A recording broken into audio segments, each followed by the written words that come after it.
June 17, World Day to Combat Desertification and Drought. नमस्ते, म विधि अधिकारी एक्सटेन्सन रेबेलियन युथ नेपालबाट र यो सेसनको लागि म तपाईहरुको मोडरेटर। आजको दिनलाई लक्षित गरेर youth for environment education and development फाउन्डेसनले पावर शिफ्ट नेपाल र एनवाईसीए को हेल्पबाट restore land to sustain life शीर्षकमा एउटा नेशनल भर्चुअल युथ डायलग आयोजना गरेको छ।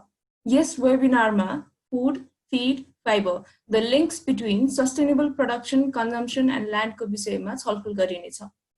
Desertification and drought. Desertification अर्थात मरुभूमिकरण भनेको कुनै पनि ल्यान्डस्केपको बायोलोजिकल प्रोडक्टिभिटी और फर्टिलिटी घट्दै जानु हो। अहिले ह्युमन एक्टिभिटिजले गर्दा ल्यान्डको प्रोडक्टिभिटी घटेर मरुभूमिकरण बढ्दै गइरहेको छ। यही इश्यूज सँगै रिलेटेड ड्राउटको प्रब्लम पनि छ। वेदरको प्याटर्न चेन्ज भएर ड्राउटको समस्या आउन थालेको छ। खडेरी परेर पानी पर्ने समय घट्ने अथवा लामो समयसम्म पनि पानी नपरेर मरुभूमिकरणको प्रब्लम झन बढेको छ। यसपालिको world day to combat desertification and ड्राउटको थीम फूड, फाइबर र फीड हो। यो कुरामा हाम्रो प्रोडक्सन र कन्जम्पसन प्रोसेसले कसरी डेजर्टिफिकेसन र ड्राउटमा असर गरेको छ भनेर अवेरनेस बढाउनु यो दिनको अब्जेक्टिभ रहेको छ। अब धेरै ढिलो नगरी मैले यो फ्लोर YFEED को बोर्ड अफ डाइरेक्टर्स को सदस्य मिस सोनी राईलाई दिन चाहे। Miss Soni Rai, are you there? Yes. Okay, thank you विधि। धेरै धेरै धन्यवाद विधिलाई। नमस्कार सबैजनालाई। मेरो नाम सोनी राई हो र म youth for environment education and development फाउन्डेसनमा आबद्ध छु। आज हाम्रो प्रोग्रामको नाम हो national youth dialogue on restore land to sustain life र आज चाहिँ हामी भूमिलाई सदाको लागि पुनर्स्थापित गर्नको बारेमा चाहिँ चर्चा गर्नेछौँ। आज हाम्रो सामु विशेष युवा वर्गहरू हुनुहुन्छ। युवा वर्गहरू उहाँले चाहिँ नेतृत्व गरेर विभिन्न संस्थाहरूलाई नेतृत्व गर्दै उहाँहरू चाहिँ आज हाम्रो यो youth for world day to combat desertification and ड्राउटको बारेमा चाहिँ उहाँले आफ्नो ज्ञान र आफ्नो विचारहरू चाहिँ उहाँहरूले प्रस्तुत गर्नुहुनेछ।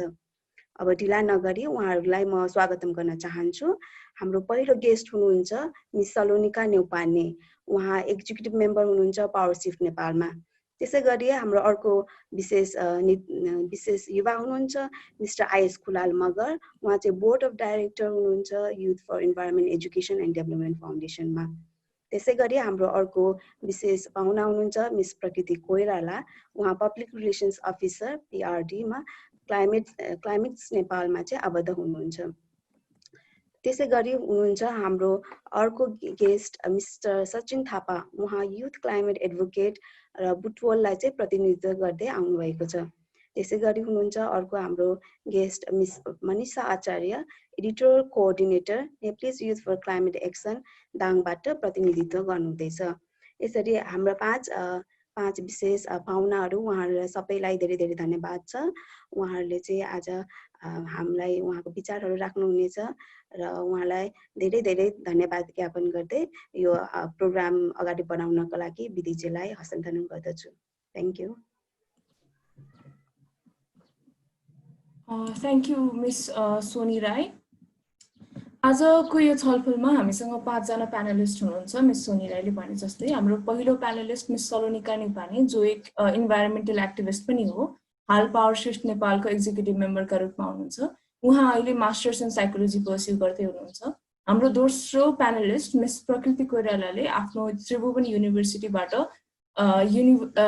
इन्भाइरोन्मेन्टल साइन्समा आफ्नो मास्टर्स गर्दै हुनुहुन्छ। उहाँ क्लाइमेट्स नेपालको पब्लिक रिलेसन अफिसर पनि हो। She has been working in the sector of environmental science, basically focusing on climate change since 2016. हाम्रो तेस्रो panelist climate advocate mister Sachin Thapa, common home भन्ने इन्भाइरोन्मेन्टल ग्रुपको फाउन्डर हुनुहुन्छ। He has been working in his community to organize environmental awareness programs and eco-friendly projects. Similarly, हाम्रो चौथो panelist miss Manisha Acharya NYCA दाङमा editorial कोअर्डिनेटरका रूपमा हुनुहुन्छ र साथसाथै friends of zoo and red cross जस्ता नन प्रफिट अर्गनाइजेसनहरूको एक्टिभ मेम्बर पनि हुनुहुन्छ। उहाँ अहिले एग्रिकल्चर साइन्समा लमाही दाङबाट आफ्नो ब्याचलर्स गर्दै हुनुहुन्छ।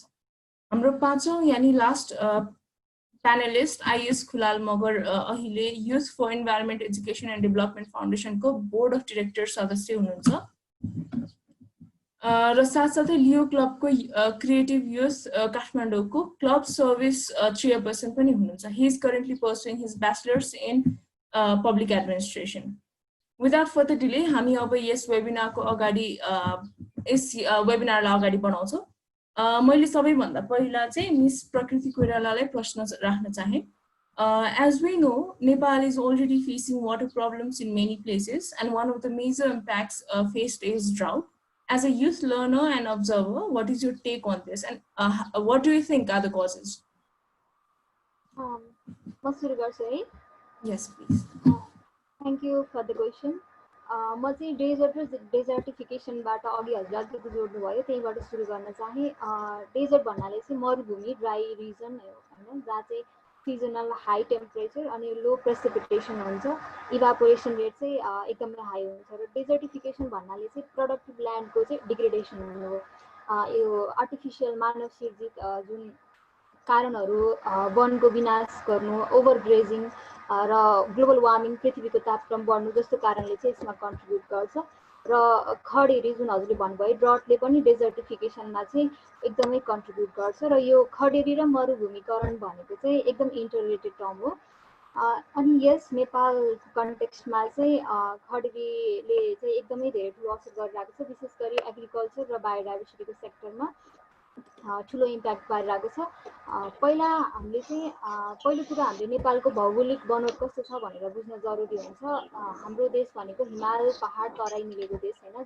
त्यसको मतलब चाहिँ एकदमै स्लोपी एरियाहरू धेरै छ अल्टिट्युड डिफरेन्ट धेरै छ जसको कारणले चाहिँ वर्षेनी थुप्रै टप सोइल चाहिँ ल्यान्डस्लाइड फ्लडको माध्यमबाट खोला नाला हुँदै बगेर अल्टिमेटली नेपाल बाहिर गइरहेको छ जसले स्वतः प्रोडक्टिभिटी घटाउँछ र डेजर्टिफिकेसन हुन्छ र अर्को कुरा भनेको नेपाल कृषि प्रधान देश हो र अझै पनि हामी कृषिमा आत्मनिर्भर हुन सकेको छैनौँ अब क्षणिक रूपमा चाहिँ अब क्रपको उत्पादक क्षमता प्रोडक्टिभिटी बढाउनको लागि चाहिँ विभिन्न किसिमको रासायनिक मलहरू पेस्टिसाइड्स इन्सेक्टिसाइड्सहरू इनअर्ग्यानिक फर्टिलाइजरहरू जुन हाल्ने अहिले एउटा फेसन जस्तै भइसकेको छ जसको कारणले चाहिँ केही समय केही वर्षसम्मको लागि त उत्पादन हुन्छ तर पछि ग्रेजुअली चाहिँ घट्दै जान्छ र अन्त्यमा कृषि योग्य जमिन हुँदैन र धेरै ठाउँमा इरिगेसन सिस्टमको पनि राम्रो फेसिलिटी छैन अनि तेस्रो भनेको शहरीकरण हैन अर्बनाइजेसन जुन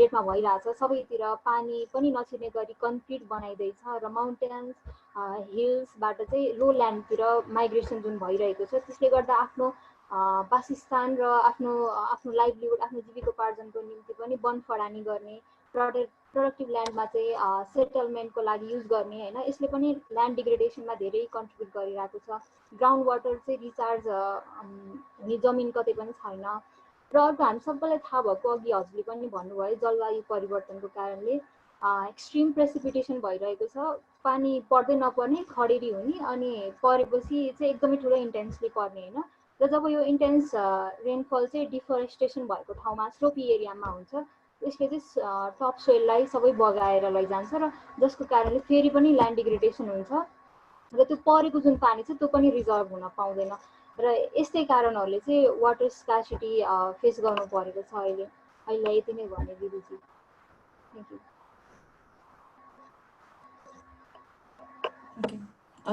थ्याङ्क यू प्रकृति कोइरालाजी कोही पार्टिसिपेन्ट्सको केही क्वेसन्स छ भने चाहिँ उहाँहरूले च्याटमा राखिदिनु होला हामीले चाहिँ त्यो क्वेसन्सहरू लास्टमा लिनेछौँ मेरो अर्को प्रश्न चाहिँ आइएस खुलाल मगरजीको लागि रहेको छ आइएस त्यहाँ हुनुहुन्न सो ओके मेरो अर्को प्रश्न सलोनिका निपानेजीलाई पनि राख्न चाहे what are the main challenges brought by drought in the agriculture sector of Nepal what can be the possible solutions Thank you, Vidhi, for the question.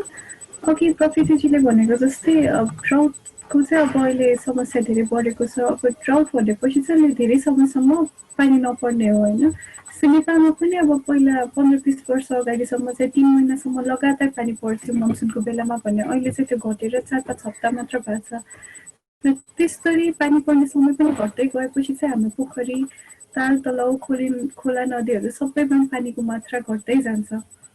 र यसबाट सबैभन्दा ठुलो असर चाहिँ त्यहाँको इकोसिस्टममा हुन्छ। जुन चाहिँ प्लान्ट्स एनिमल्स त्यो पानीमा डिपेन्डेन्ट छन् तिनीहरूलाई असर पर्छ र साथसाथै सोइलबाट पनि मोइस्चर लस हुन्छ, जसले गर्दाखेरि चाहिँ त्यो सोइल बा त्यसको उर्वरा शक्तिहरू घट्दै जान्छ, प्रोडक्टिभिटी लस हुन्छ र खाद्य बाली नष्ट हुन्छ। अनि नेपालमा फेरि सबैतिर इरिगेसन फेसिलिटिज नभएको भएर पनि त्यो प्रब्लमलाई अलिकति चाहिँ बढेको छ भने। अनि अघि प्रकृतिजीले भने जस्तै यसकै अर्को बाटो भनेको पानी बढी पर्ने पनि हो। जस्तै यो वर्ष पनि वैशाखमा पानी धेरै पर्यो नि होइन, अनि जसले गर्दाखेरि खाद्य बाली फेरि नष्ट भएको छ। अनि अब यसबाट चाहिँ अब मान्छेहरूलाई डर चाहिँ के पनि पर्यो भनेपछि वैशाखमा पानी पर्यो, अब असारमा धान दिँदाखेरि चाहिँ पानी नपर्ला के भन्ने छ। अनि अब अर्को कुरा सोसियल जस्टिसको कुरा पनि याद गर्नुपर्छ होइन। फुड सेक्युरिटी घट्दै गएको छ र मार्जिनलाइज ग्रुपहरूलाई बढी असर परेका छ। फार्मर्सहरू डिस्प्लेस हुँदै गएका छन् र कतिजनाले अब खेतीपाती नै छोड्नुपर्ने अवस्था पनि आइपुगेको छ। सल्युसनमा जाँदाखेरि चाहिँ हामीले यसको सबैभन्दा पहिला प्रब्लमहरू कजहरू चाहिँ राम्रै बुझ्नुपर्छ होइन।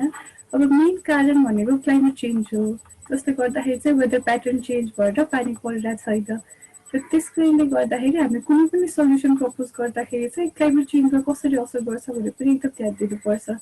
अर्को प्रब्लम चाहिँ त्यो डिफरेस्टेसन, प्रकृतिजीले भने जस्तै अब फरेस्टको र हाम्रो हरेक रुखको चाहिँ यो वाटर साइकलमा धेरै ठुलो भूमिका हुन्छ। तल जमिनको पानीलाई माथि एटमोस्फियरसम्म ल्याइदिने काम गरेको हुन्छ। त्यही भएर सबैभन्दा राम्रो भनेको चाहिँ फरेस्टलाई कन्जर्भ गर्नुपर्छ र नयाँ रुखहरू पनि रोप्दै जानुपर्छ। अनि इरिगेसन प्र्याक्टिस पनि हामीले ध्यानपूर्वक युज गर्नुपर्छ होइन। जस्तै अब इन्डियामा इरिगेसनकै कारणले चाहिँ अहिले प्रब्लम परेको छ। इरिगेसनले सब्सिडाइज गर्थ्यो अनि किसानहरूले चाहिँ रातभर नै ग्राउन्ड वाटरबाट पानी निकालेर खेतमा हाल्न थाले। अनि अब त्यहाँको अन्डरग्राउन्डको वाटरहरू सबै सुकेर चाहिँ धेरै ठुलो प्रब्लम परेको छ होइन अहिले गर्दाखेरि। अनि एग्रिकल्चरमा पनि हामीले अलिकति वाटर इन्टेन्सिभ क्रपहरू भन्दा अलिकति कम वाटर चाहिने क्रपहरू पनि युज गर्न मिल्छ। अनि फार्मिङ पनि अब कतिवटा फार्मिङ प्र्याक्टिसेस चाहिँ अलिकति रेजिलियन्ट हुन्छ, त्यो युज गर्न मिल्छ। डाइभर्सिटीमा oriented, species diversity, genetic diversity अनि अर्ग्यानिक फार्मिङ त्यस्तोमा युज गर्न मिल्छ भने पर्माकल्चर भन्ने पनि छ, त्यो पनि युज गर्न मिल्छ। अनि त्यो वाटर तल अन्डरग्राउन्ड वाटरलाई राम्ररी रिचार्ज गर्नुपर्छ। अघि प्रकृतिजीले भने जस्तै त्यो कन्क्रिटले गर्दाखेरि पानी तल जान सकेको छैन होइन। सो त्यो कन्क्रिटको बाटो भन्दा पनि पानी चाहिँ तल जान मिल्ने जस्तो बनाउनु पनि पर्नेछ। यति नै हो मैले। धन्यवाद सलोनिका निगानीजी।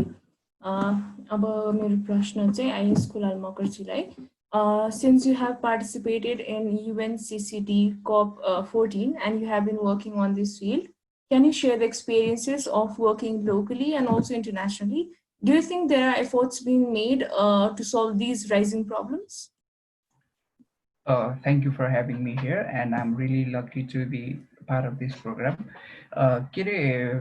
First,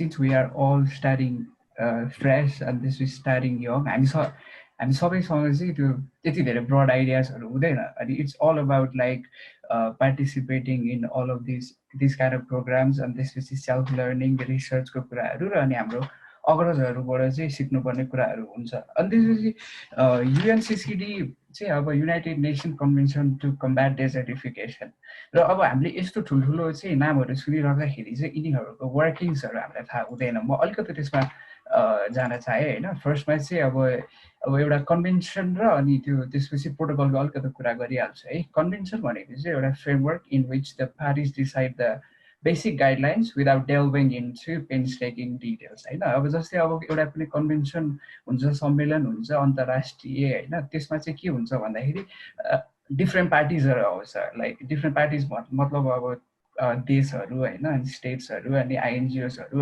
उनीहरू सँगै आएर चाहिँ सर्टेन गाइडलाइन्स क्रिएट गर्छ र अनि त्यसपछि उनीहरूले बनाउने सर्टेन प्रोटोकल्स बनाउँछ। गाइडलाइन त बनायो, गाइडलाइन पछि चाहिँ अब कन्ट्रीहरूले त्यो गाइडलाइनमा अब्लाइज हुने कि नहुने भन्ने कुराहरू चाहिँ एउटा मुख्य विषय बन्छ र त्यो प्रोटोकल्सहरूलाई चाहिँ त्यो प्रोटोकल्सहरू सर्टेन क्रिएट गरिसकेपछि चाहिँ अनि त्यो गोल जुन गाइडलाइनले गोल सेट गरेको हुन्छ त्यसमा चाहिँ कन्ट्रीहरू अगाडि बढ्छ र लास्ट टाइम अनि युएनसिसिडीमा जाँदाखेरि इट वाज न्यू अनि त्यसपछि युएनसिसिडीमा चाहिँ युथहरूको पार्टिसिपेसन नै फर्स्ट थियो कि त्यो लास्ट टाइम चाहिँ अनि मेरो पनि इन्टरनेसनल फर्स्ट भयो र युएनसिसिडीको पनि त्यो युथलाई चाहिँ इन्गेज गर्नुपर्ने कुरा चाहिँ फर्स्ट थियो र अनि अब हाम्रो कार्यक्रम चाहिँ अब त्यो मैले क्रिटिसाइज गरेको होइन अलिकता एकदम त्यो कन्स्ट्रक्टिभ थिएन it was like just for the formality खाली थियो तर पछि चाहिँ अब उनीहरूले के अरे पब्लिस गरेको paper which I will be sharing to you अब हाम्रो वाइफिट फाउन्डेसनमा मेसेज गर्नु होला I will be sharing my studies अनि त्यो चाहिँ एकदम राम्रो थियो क्या 2-4 कुराहरू जस्तै मैले यहाँ राख्न खोजेँ होइन अब के अरे सुरुमा उहाँहरूले कुरा गर्नुभयो investing in land unlocks multiple opportunities होइन अब हाम्रो ल्यान्डलाई चाहिँ राम्ररी इन्भेस्ट गर्नु पऱ्यो इन टर्म्स अफ एग्रिकल्चरै हुन्छ प्राइमेरीली होइन अनि त्यसपछि सेकेन्ड उहाँहरूले भन्नुभयो के अरे business case for land restoration अब के अरे अब हाम्रो जमिन उर्वर जमिनहरू चाहिँ त्यसमा चाहिँ खेतीयोग्य त्यसको क्वालिटीहरू चाहिँ नष्ट भएर गइरहेकोलाई नै डेजर्टिफिकेसन भनियो तिनीहरूको रेस्टोरेसनको लागि चाहिँ डिफ्रेन्ट साइन्टिफिक रिसर्च एन्ड टेक्नोलोजीहरूमा चाहिँ कन्ट्रीहरूले इन्भेस्ट गरिरहेको हुन्छ र आफ्नो कन्ट्रीले आफ्नै प्र्याक्टिकल वेजबाट चाहिँ यसमा कन्ट्रिब्युसन गरिरहेको हुन्छ र अनि त्यही स्टडीहरूलाई चाहिँ फेरि इन्टरनेसनली कनेक्ट गराएर सबैतिर लोकलाइजेसन गर्नलाई चाहिँ यस्तो सम्मेलनहरूले काम गर्ने गरेको हुन्छ र त्यो कुरामा पनि फोकस गरिएको छ अनि थर्ड कुरा भनेको अब रेगुलेसन अब के अरे अब यो सबै कुराहरू यो सबै कुराहरू लेख्दाखेरि चाहिँ लेख्ने पेपरमा मात्रै राख्ने होइन यिनीहरूको रेगुलेसन पनि गर्नुपर्छ भन्ने कुराहरू छ अनि त्यसपछि अब के अरे अब अनि ड्राउटलाई पनि एकदम त्यो डेजर्टिफिकेसन र ड्राउट चाहिँ एकदम इन्टरलिङ्क्ड भएर चाहिँ ड्राउटलाई पनि एकदम इम्फेसिस दिएको हुन्छ अनि यो प्रब्लमलाई पनि सल्भ गर्नुपर्छ भन्ने उनीहरूको एउटा कुरा थियो अनि त्यसपछि नेक्स्ट थिङ वी हेभ एक second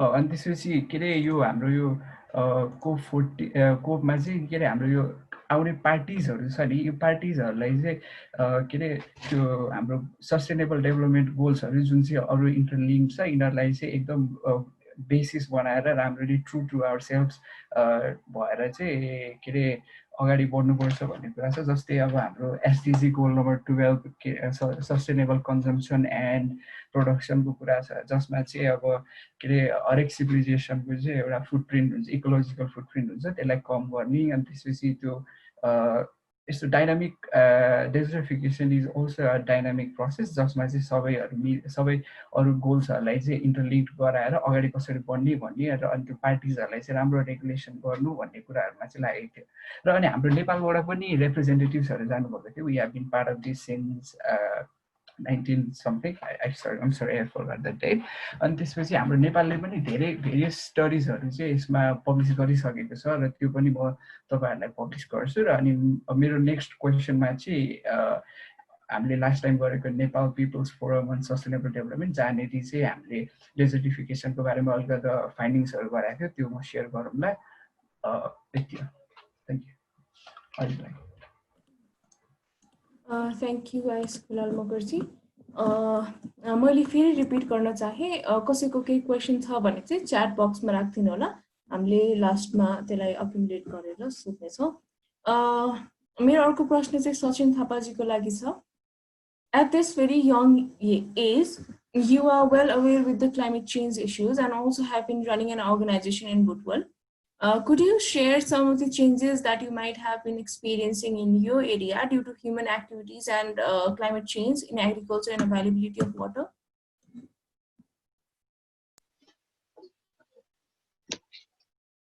Thank you, Viditi, for the question. मैले हाम्रो कमनबाट काम गरेको स्टुडेन्ट्स चाहिँ सुरु थाल्यो अहिले यहाँको लोकल प्रब्लम्सहरु म्यानेजमेन्टले वा पेरेन्ट्सले प्रब्लमहरु चाहिँ दिन्छ मैले हाम्रो ग्रुप टपिक्समा हो काम बिफोर हिस्ट्री अनेस्टली भन्नुपर्दा चाहिँ अहिलेसम्म हामीले यो ल्यान्ड अनि डेजर्टिफिकेसन मा चाहिँ हामीले यो कन्सर्न हाम्रो ग्रुप कन्सर्न थिएन फर द फर्स्ट टाइम यो सेसनले गर्दा चाहिँ हामीले आइडिया पाएको छौँ, त्यसको लागि थ्याङ्क यू।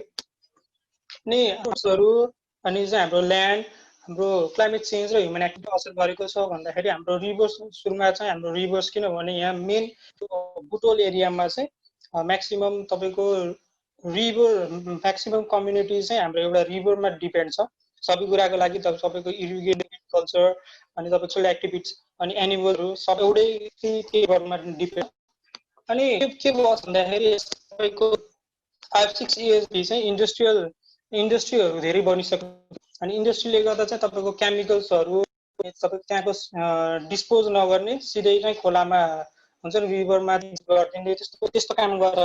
अनि हामीले चाहिँ के भन्दाखेरि फेब्रुअरी लोकल गभर्मेन्ट, हाम्रो यहाँको मेयरहरूसँग लोकल गभर्मेन्ट अनि गभर्मेन्ट अफिसियल्सहरूसँग चाहिँ कुरा गरेको के गर्ने भनेर चाहिँ तपाईँको मोडर्न हुन्छ नि, modern drainage system, modern drainage एउटा टेक्नोलोजिकल फ्रेन्डली टेक्नोलोजी जसले चाहिँ तपाईँको पल्युसन वाटर पल्युसनलाई गर्छ अनि तपाईँको केमिकल्सहरू फिल्टर गरेर अनि फ्रेस वाटर तपाईँको इरिगेसनको लागि अनि उसमा पनि जाने गर्छ। अनि चेन्ज तपाईँको के छ भन्दाखेरि अहिले ल्यान्डमा चाहिँ म्याक्सिमम तपाईँको ल्यान्डको surface area temperature global average धेरै छ, डबल। अनि त्यसले के भइरहेछ भने ल्यान्डको एब्जर्प्सन रेट पनि छ। अनि म्याक्सिमम यहाँको फार्मर्सहरूलाई चाहिँ गभर्मेन्टले फेसिलिटी दिएको छैन कि अहिले अर्ग्यानिक मल अहिले आउन छोडे। तपाईँ चाहिँ नि काउको अर्ग्यानिक मलहरू धेरै डिक्रिज भइरहेछ, त्यसको रेट धेरै छैन। अनि त्यसले गर्दा चाहिँ यिनीहरूले चाहिँ केमिकल फर्टिलाइजर्स, आर्टिफिसियली बनाएको केमिकल फर्टिलाइजर्सहरू युज गर्नु परेछ, डिएपी अनि युरिया। अनि यिनीहरूलाई कस्तो पर हेक्टर तपाईँको अब ल्यान्ड कति ल्यान्ड छ अनि त्यो ल्यान्ड अनुसार चाहिँ तपाईँको त्यो केमिकल फर्टिलाइजर्स युज गर्नुपर्ने हुन्छ। गभर्मेन्टले त्यो लिमिट एउटा तोकेको छैन। यो सिस्टमेटिक प्रब्लम हो अनि यसको लागि चाहिँ सिस्टमेटिक सल्युसन पनि चाहिन्छ। फार्मर्सहरूलाई क्याम्पेनहरू र अनेस दिने, त्यो रिसर्च हुन्छ फार्मको लागि, एग्रिकल्चरको लागि रिसर्चहरू दिने, त्यो गरेका छैन।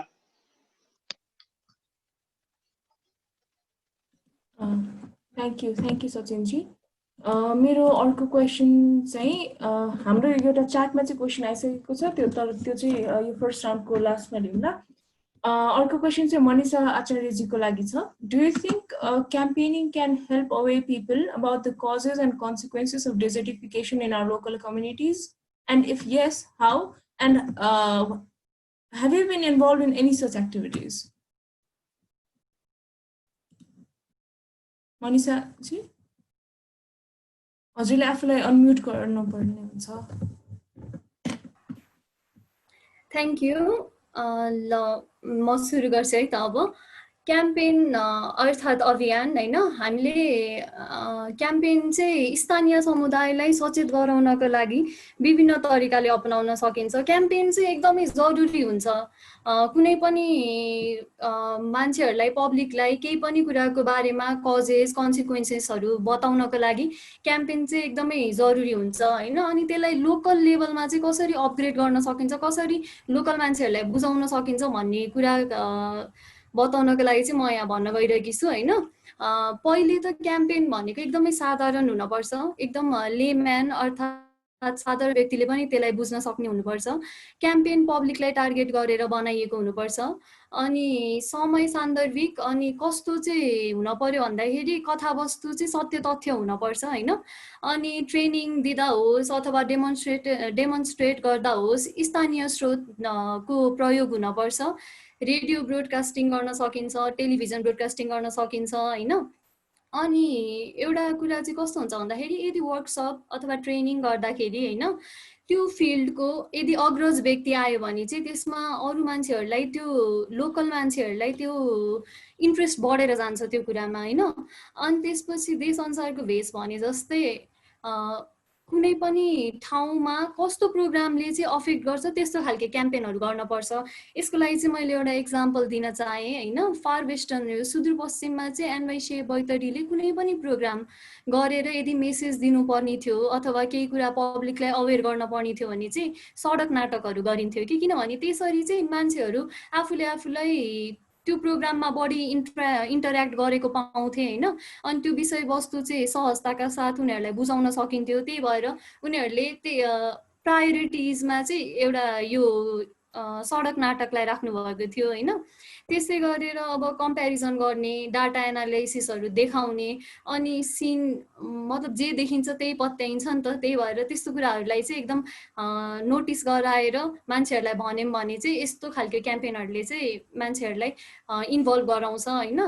अनि अर्को भनेको yes I do think campaigning helps, तर क्याम्पेनिङ कसरी गरिएको छ भन्ने कुरामा एकदमै फरक पर्छ हैन।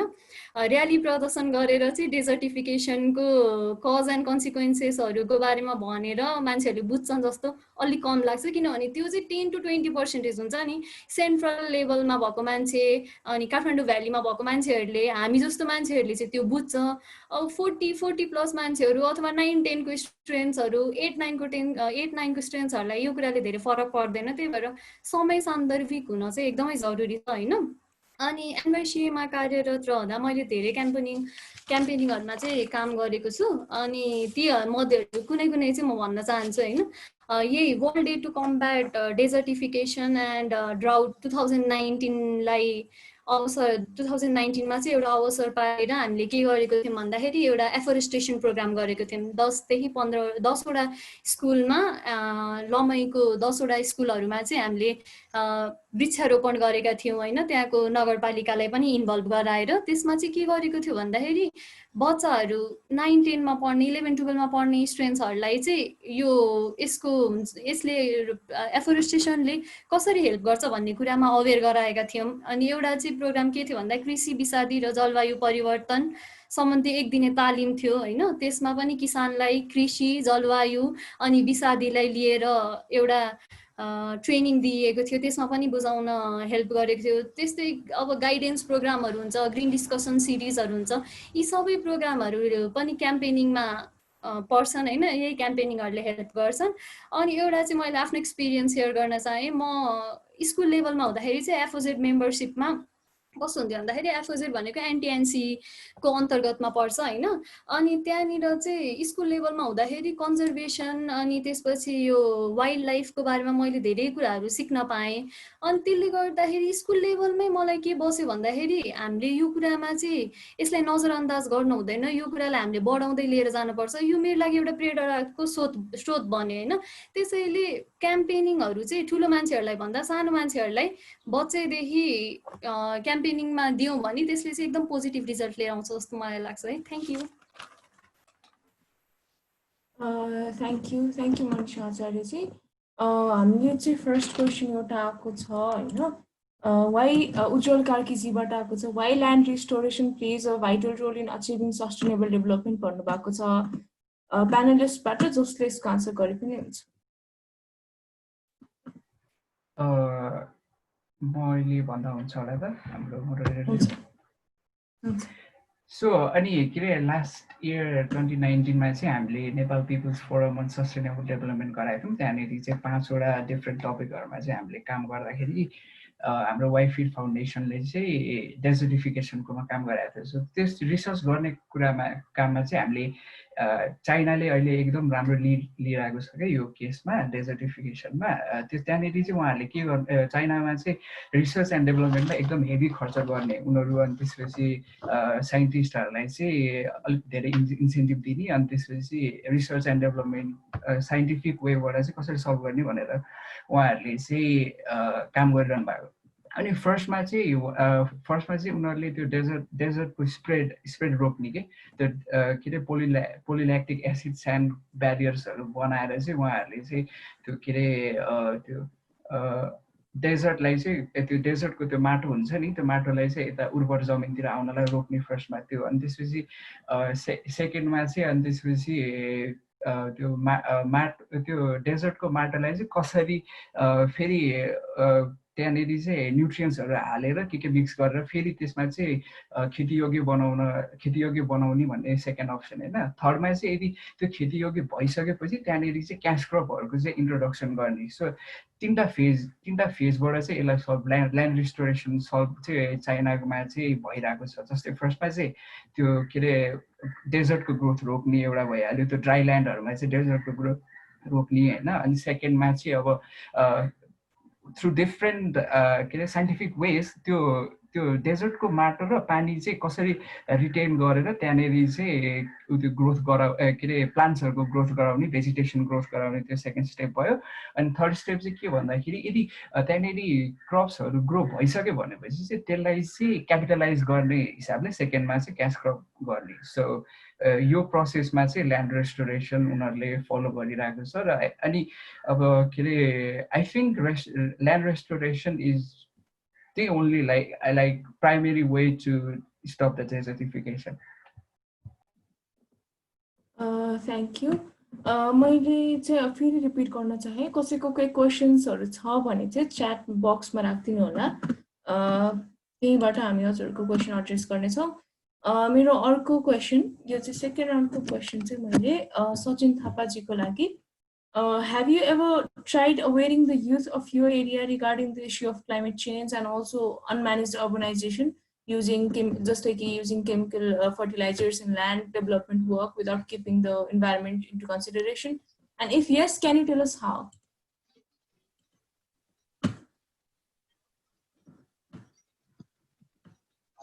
Sorry, can you repeat that? Okay, Sunu Boyo. Hello? Question fair. Can you repeat the question? Yeah, okay.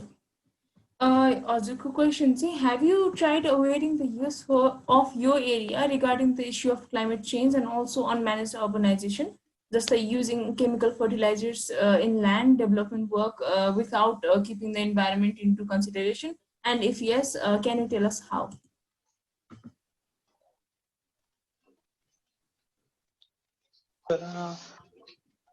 चाहिँ हरेक स्कुलमा कम्युनिटीहरूको हुन्छ नि, तपाईँको एउटा ग्रुप बनाएर त्यहाँको कम्युनिटीमा पनि मान्छेहरू म्याक्सिमम युथलाई टार्गेट गरेर चाहिँ क्लाइमेट चेन्जको प्रेजेन्टेसनहरू दिने, त्यसको इफेक्ट अनि चाहिँ तपाईँको एडप्टेसन र मिटिगेट एन्सर्सहरू अनि त्यसको सल्युसन्सहरू दिने गर्थ्यौँ। अनि हामीले चाहिँ यो एकचोटि के गरेको भन्दाखेरि स्कुल लेभलमा 3 दिनको प्रोग्राम थियो, अनि सेस 14 भन्ने हाम्रो एपिकलमा। अनि त्यसमा के गर्यो भन्दाखेरि लास्ट आवरमा आएर चाहिँ यो डिसिजन लिएको यो ट्रेनिङ दिने अनि म्याक्सिमम ट्रेनिङ दिएर म्याक्सिमम स्टुडेन्ट्सहरूलाई ग्यादर गर्ने अनि तिनीहरूलाई फेरि भलिन्टियरिङमा लाने त्यस्तो गरेको। म्याक्सिमम तपाईँको कति 150 प्लस स्टुडेन्टहरू चाहिँ अनि लोकल स्टुडेन्टहरू चाहिँ हामीमा भलिन्टियर आएको थियो। अनि यसले हामीले के गर्यौँ भने सबैलाई अपर्च्युनिटी दियो त्यसले। अनि हजुरले अब उनीहरूले चाहिँ प्रेजेन्टेसन सेयर गर्ने अनि आफ्नो कम्युनिटी गएर चाहिँ चेन्जको प्रब्लम इस्युजहरू चाहिँ बताइदिने अनि त्यसको सल्युसन अनि त्यसमा वर्कआउट गर्ने त्यस्तो एउटा प्लान पनि लिएका थियौँ। अनि हाम्रो फर्टिलाइजर्स र डेभलपमेन्ट वर्कमा फर्टिलाइजर कन्सिडर नगर्ने कस्तो छ भन्दाखेरि यहाँ मेनली चाहिँ डिफरेस्टेसन बढी छ। फर्टिलाइजर्स मैले म्याक्सिमम फार्मर्सलाई चाहिँ कति फर्टिलाइजर्स गर्ने, कुन एमाउन्ट फर्टिलाइजर्स युज गर्नेमा त्यो कुरा थाहा छैन। त्यसको लागि चाहिँ हाम्रो कोअपरेटिभ हाम्रो यो सरकारी सहकारीहरू उनीहरूले चाहिँ के गर्छ भन्दाखेरि हरेक मन्थमा अनि एसेसमेन्ट गर्ने एक्सपर्ट्सहरूलाई बोलाएर नि चाहिँ त्यही हुन्छ अब के छ फार्मर्सहरूको प्रब्लम के छ अनि उनीहरूलाई चाहिँ कस्तो फर्टिलाइजर्सको मोस्ट म्यान्डेट फर्टिलाइजर्सहरू कसरी युज गर्न सिक त्यस्तो गरिरहेको छौँ। Thank you. थ्याङ्क यू सचिनजी। मेरो चाहिँ अर्को प्रश्न आइएस कुलाल मगरजीलाई रहेको छ। How have our policies addressed the issue? Is it sufficiently done and implemented? Hello everyone. Last time policyहरूलाई अन्डरस्ट्यान्ड गर्नलाई चाहिँ it's not an easy job है। हामीलाई certain level of policy literacy चाहिन्छ। र लास्ट टाइम म south east Asia studies for applied साइन्सको एउटा अर्गनाइजेसन छ नयाँ म्यानेजमेन्टमा, त्यहाँनिर म अलिकति पोलिसी ब्रिफको बारेमा अब बुझ्नलाई हैन अनि त्यसपछि कसरी like how are policies made अनि त्यसपछि कसरी सजेसन हुन्छ थिङ्क ट्याङ्कहरूले कसरी पुर्याउँछ भन्ने कुरा अलिकति बुझ्नलाई म गएको थिएँ अनि त्यसपछि अलिकति धेरै भास्टै हुँदो रहेछ के अरे Nepal people's forum on sustainable development 2019 कै सिलसिलामा म गएको थिएँ अनि त्यसपछि यो विषयमा चाहिँ मैले यहाँनिर धेरै ज्ञान नभएको कारणले त्यो भन्नुभन्दा पनि अरू केही सजेसनहरू राख्छु भन्ने चाहिँ मेरो विचार लाग्यो जुन चाहिँ हेल्पफुल हुन्छ हाम्रो के अरे पार्टिसिपेन्ट्सहरूलाई सो के अरे अब जब हामीले कुनै पनि एउटा सर्टेन थिमहरूलाई लिन्छौँ अथवा सस्टेनेबल गोलहरूलाई लिन्छौँ पहिला चाहिँ त्यसको बारेमा बुझ्नको लागि चाहिँ त्यसको इन्डिकेटर्सहरू चाहिँ हामीले राम्ररी बुझ्नुपर्ने हुन्छ इन्डिकेटर्स अब हाम्रो डेजर्टिफिकेसनको लागि चाहिँ सर्टेन इन्डिकेटर्स के हुनसक्छ भन्दाखेरि हाम्रो वाटर हाइड्रोलोजिकल बडिजहरू जस्तै हाइड्रोलोजिकल बडिजहरूको इम्पोर्टेन्स के हो भन्दाखेरि चाहिँ त्यसले त्यो पानी त्यहाँनिर कुनै ठाउँमा रहिरहन्छ भने त्यसले चाहिँ वरिपरिको माटोहरूलाई उर्वर बनाइरहेको छ because we need moisture in the soil होइन त्यसपछि फरेस्ट्री एन्ड भेजिटेसन अब फरेस्ट्री र भेजिटेसनले चाहिँ के अरे हाम्रो फरेस्टहरूको सोइललाई रिटेन गरिराख्छ र सोइल डिग्रेडेसनहरू अलिकति कम गर्छ र त्यो इम्पोर्टेन्ट छ अनि अर्को भनेको ह्युमन बिहेभियर प्याटर्न स्टडी अब जस्तै अब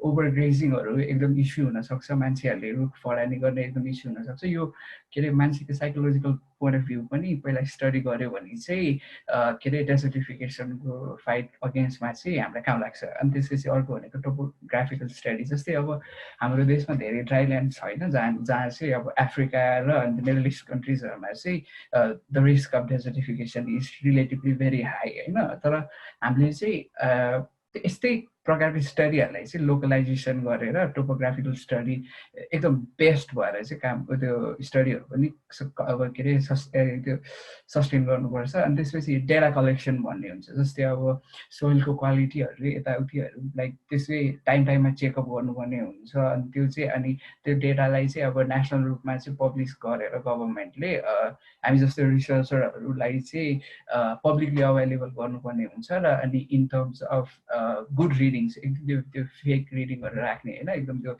साइन्टिफिकल्ली कलेक्टेड डेटाजहरू राख्नुपर्ने हुन्छ र फर्स्ट यो इन्डिकेटर्सहरू भयो अनि अब के अरे पछि टाइम आउला नआउला अलिकति सजेसन्सहरू चाहिँ in this fight against desertification and ड्राउटमा चाहिँ अलिकति केही सजेसन्सहरू म मेरो तर्फबाट राख्न चाहन्छु फर्स्टमा चाहिँ अब एजुकेसन इन जेनरल मास होइन अब हाम्रो अब जनसमुदायमा चाहिँ यसको बारेमा एजुकेसन हुनु पर्यो होइन अब त्यसपछि सेकेन्डमा अब पोलिसी लिटरेसी सब मैले भनिसकेँ कि के अरे अब हामी यो अर्गनाइजेसनमा लागेर यसमा काम गर्ने मान्छेहरूलाई नै डिफिकल्टी छ यदि यो हाम्रो गभर्मेन्टको पोलिसी स्टडी गर्न उनीहरूले कसरी पोलिसी बनाउँछ भन्नेमा भनेपछि जेनरल पपुलेसनलाई धेरै गाह्रो हुन्छ र एक प्रकारको हामी एक्टिभिस्टहरूले चाहिँ यो के अरे पोलिसी लिटरेसी चाहिँ बनाइराख्नुपर्छ भन्ने मेरो एउटा फ्रेन्डली सुझाव हो किन भन्दाखेरि यदि हामीलाई नै थाहा छैन भन्यो भने we may be doing more harm than good त्यो चाहिँ एकदम इम्पोर्टेन्ट पोइन्ट हो अनि त्यसपछि अर्को भनेको we should keep pressurising the government एउटा लेभल अफ भिजिलान्ट वाचडगको रूपमा हामी सिभिल सोसाइटी भएर काम गरिरहेको हुन्छ र त्यसलाई चाहिँ मेन्टेन गर्नुपर्छ next thing is a localization of ideas and research and studies findings publications अब जस्तै अब चाइनामा एकदम राम्रो रिसर्च एन्ड डेभलपमेन्ट भइरहेको छ त्यो टेक्नोलोजीलाई नेपालमा कसरी ल्याउने अब लाइक त्यो कन्भेन्सन थ्रु हुन्छ कि गभर्मेन्ट थ्रु हुन्छ कि or like working one on one with NGOs INGOs त्यो लेभलको लोकलाइजेसन हुनु पऱ्यो स्टडिजको र रिसर्च एन्ड डेभलपमेन्टबाट निक्लेको फाइन्डिङ्सहरूको अनि अर्को कुरा भनेको अब के अरे अब प्योर डेटा कलेक्सन आफ्नै ठाउँमा छ र यही हो इत्यादि सानसानो कुराहरूले चाहिँ एकदम इम्पोर्टेन्ट हुन्छ हाम्रो फाइट अगेन्स्ट डेजर्टिफिकेसनको लागि र I would urge all of the participants to like reach out to us in our Facebook page where I will be sharing findings and data collections अनि त्यसपछि हाम्रो अलिकति प्रोग्रेसहरू पनि म सेयर गर्छु के भइरहेको छ भनेर and that will be really helpful for your personal research study अनि त्यसपछि अथवा कुनै एउटा केही कामको लागि So, thank you. Thank you. मेरो अर्को प्रश्न चाहिँ सोनुनिका नेपानीजीलाई छ How do you think we can manage the problem of water and soil degradation in the local level of Nepal? Okay, thank you. Degradation भनेपछि नै अब क्वालिटी लस हुने भयो होइन अनि अब ल्यान्ड र वाटरमा अब त्यसमा डिग्रेडेसन भएपछि चाहिँ त्यहाँ भयो त्यसमा निर्भरहरूले सबैजनालाई एकदमै असर गर्छ जसरी फर्स्टमै तिनीहरूको इकोसिस्टममा गर्छ प्रोडक्टिभिटीमा गर्छ र ह्युमन हेल्थमा पनि गर्छ र त्यसैमा त्यहाँ सबैभन्दा बढी भल्नरेबल ग्रुप भनेको चाहिँ त्यहीको लोकल कम्युनिटी हो सो हामीले चाहिँ कुनै पनि प्लान गर्दाखेरि चाहिँ नि त्यहाँको लोकल कम्युनिटीलाई सकेसम्म बढी इङ्गेज गराउनुपर्छ कि यो सल्भ गर्दाखेरि अब त्यो गरेपछि चाहिँ एउटा चाहिँ मेन तिनीहरूलाई एउटा ओनरसिप पनि हुन्छ कि रेस्पोन्सिबिलिटी फिल हुन्छ यो प्रब्लम यो इस्युलाई हामी सल्भ गर्नुपर्छ भनेर यसको लागि अब फर्स्टमा चाहिँ कम्युनिटी कन्सियसनेस चाहिँ जगाउनुपर्छ यो प्रब्लम के हो किन आइरहेको छ यसले हामीलाई कसरी असर गर्छ हामीलाई र हाम्रो फ्युचरलाई कसरी असर गर्छ र कसरी चाहिँ सल्भ गर्न सकिन्छ भनेर तिनीहरूलाई एउटा जागरुकता चाहिँ गराइदिनुपर्छ अनि अर्को एकदम इम्पोर्टेन्ट कुरा भनेको चाहिँ त्यो एरियामा बस्ने लोकल कम्युनिटीलाई त्यो एरियाको बारेमा सबैभन्दा बढी थाहा हुन्छ यहाँ कस्तो के गरेर चाहिँ राम्रो हुन्छ भनेर तिनीहरूसित नलेज एकदम बढी हुन्छ सो हामीले चाहिँ त्यो नलेजलाई सँगसँगै लगेर मात्र कुनै एउटा सल्युसन हुन्छ त्यहाँदेखि इन्टिग्रेट गरेर मात्र गर्न मिल्छ अनि नेपालमा एकदमै राम्ररी इफेक्टिभ भएको एउटा प्रोग्राम भनेको चाहिँ कम्युनिटी फरेस्टहरूको हो अब कम्युनिटी फरेस्टमा चाहिँ के हुन्छ भनेपछि त्यो फरेस्टको रिसोर्सेसहरू चाहिँ त्यो कम्युनिटीले आफ्नो सस्टेनेन्सको लागि युज गर्न पाउने हुन्छ सो तिनीहरूलाई आफै नै यो फरेस्टलाई जोगाउनु मेरो कर्तव्य हो जस्तो फिलिङ पनि आउँछ अनि हामी कुनै पनि लोकल एरियामा गर्दाखेरि चाहिँ त्यहाँको नेटिभ प्लान्ट्स र एनिमल्सलाई नै फोकस गर्नुपर्छ किनभने अब कति ठाउँमा चाहिँ के देखाएको छ भनेपछि इन्भेजिभ प्लान्ट्स र एनिमल्सहरू आउँछ जसले चाहिँ उल्टै डिग्रेडेसन गरिदिन्छ कि सोइल डिग्रेडेसन पनि भयो वाटर डिग्रेडेसन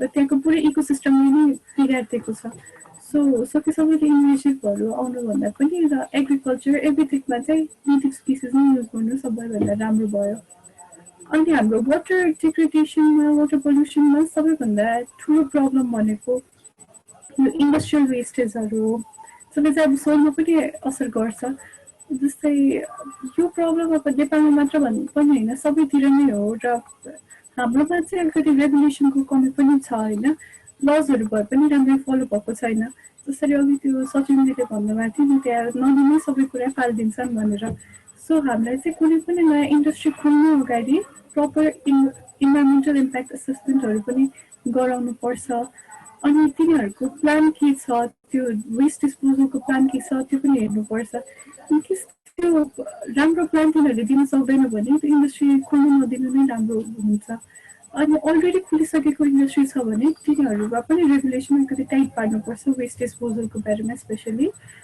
अनि त्यो डिस्पोजलको अब केही प्रब्लम पर्छ भने हामीले अकाउन्टेबिलिटी पनि तिनीहरूलाई नै सिफ्ट गर्नुपर्छ कि जस्तै अब हामीले अब रिसेन्टली त्यो लकडाउन खोल्ने बेलामा इन्डियामा कति धेरै इन्डस्ट्रियल एक्सिडेन्टहरू भएको देखेकै छ होइन एउटा मेन प्रब्लम भनेको तिनीहरूलाई कहिले पनि त्यो वेस्ट डिस्पोजलको राम्रो प्लानै थिएन रेगुलेसन फलो नगरेको हो सो त्यस्तो सिचुएसनहरू चाहिँ प्रिभेन्ट गर्नलाई चाहिँ हामीले पहिलेदेखि नै रेगुलेसन अलिकति टाइट पार्नुपर्छ अनि यो चाहिँ कृषिसित पनि एकदमै रिलेटेड छ होइन अब केमिकल फर्टिलाइजर पेस्टिसाइडको कुराहरू आइसकेको छ तिनीहरू बेसिकली अब ल्यान्डमा गएपछि त्यसको प्रोडक्टिभिटी ओभरअल घटाउँछ अब त्यही भएर तिनीहरूलाई चाहिँ युज गर्नमा हामी धेरै नै के भन्छ त्यो पनि अलिकति रेगुलेटेड नै हुनुपर्छ र जब फर्टिलाइजरहरू कुनै लोकल वाटर बडीमा गयो भने चाहिँ त्यहाँ चाहिँ एल्गी ब्लुम भनेर गराइदिन्छ एकैचोटि न्युट्रिएन्ट हाई भएर एल्गीको पपुलेसन धेरै बढ्छ र त्यो एल्गीहरू मरेर डिकम्पोज हुने बेलामा चाहिँ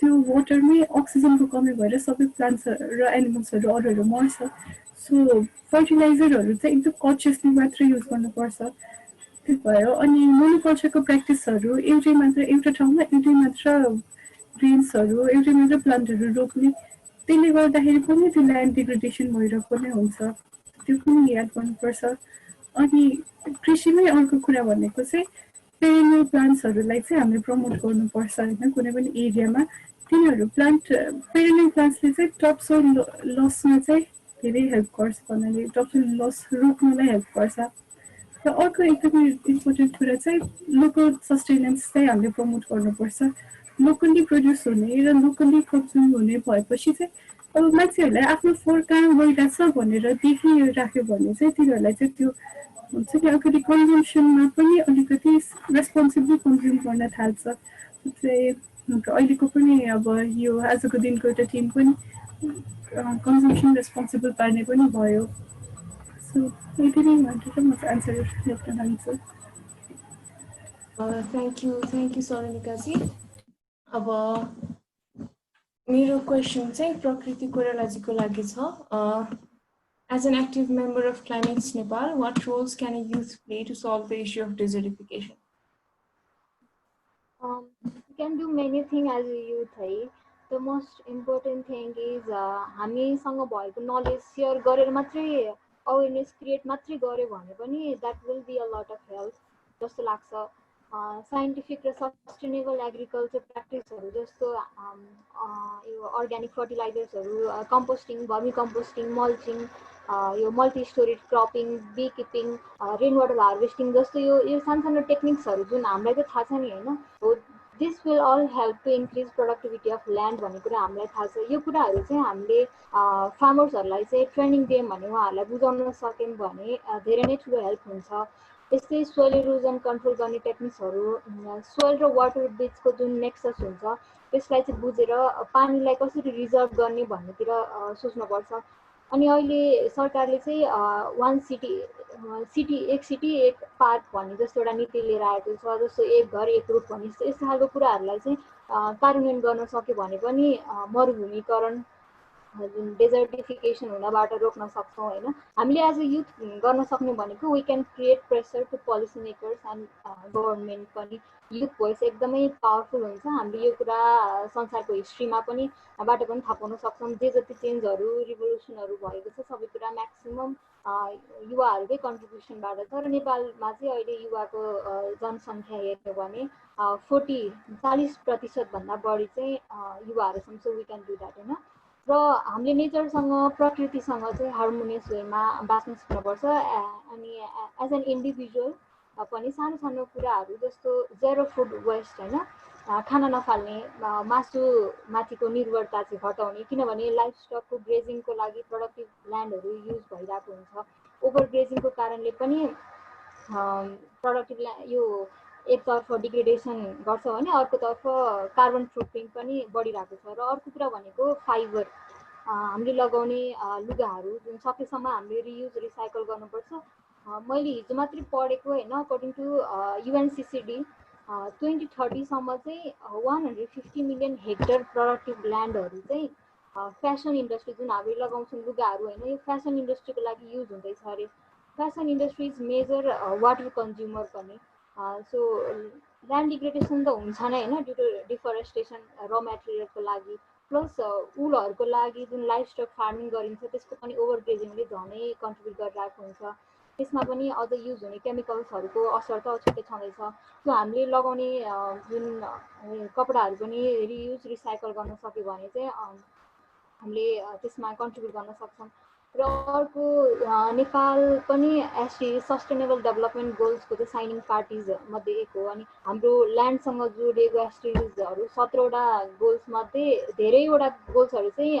डाइरेक्टली इन्डाइरेक्टली ल्यान्डसँग जोडिएको छ जस्तो यो ल्यान्ड डिग्रेडेसन भइसकेपछि त्यहाँ हरेक कुराको लागि फाइबर फुड हरेक कुराको लागि कम्पिटिसन हुन्छ त्यहाँ एउटा कन्फ्लिक्ट हुन्छ हामीसँग एसडिजी नम्बर 16मा पिसको कुरा छ पार्टनरसिपको कुरा छ zero hunger poverty food security जस्तो यस्तो कुराहरूलाई चाहिँ हामीले अचिभ गर्नको लागि चाहिँ पोलिसीहरू बनाएको हुन्छ होइन एज अ युथ भन्यो भने चाहिँ कम्युनिटी बेस्ड अर्गनाइजेसनहरू र लोकल स्थानीय सरकारहरूसँग चाहिँ मिलेर यस्तो खालको कुरामा चाहिँ कोअर्डिनेट गरेर होइन we can definitely help to decrease the impact of desertification र यसरी नै as a whole sustainable way of लाइफलाई चाहिँ प्रमोट गरेर एज एन इन्डिभिजुअल र as a youth we can contribute thank you thank you अब अर्को क्वेसन चाहिँ म मनिषा आचार्यजीको लागि राख्न चाहे besides climate change, what other reasons do you see as the cause of drought and desertification in the context of Nepal? What actions do you think are necessary to combat desertification?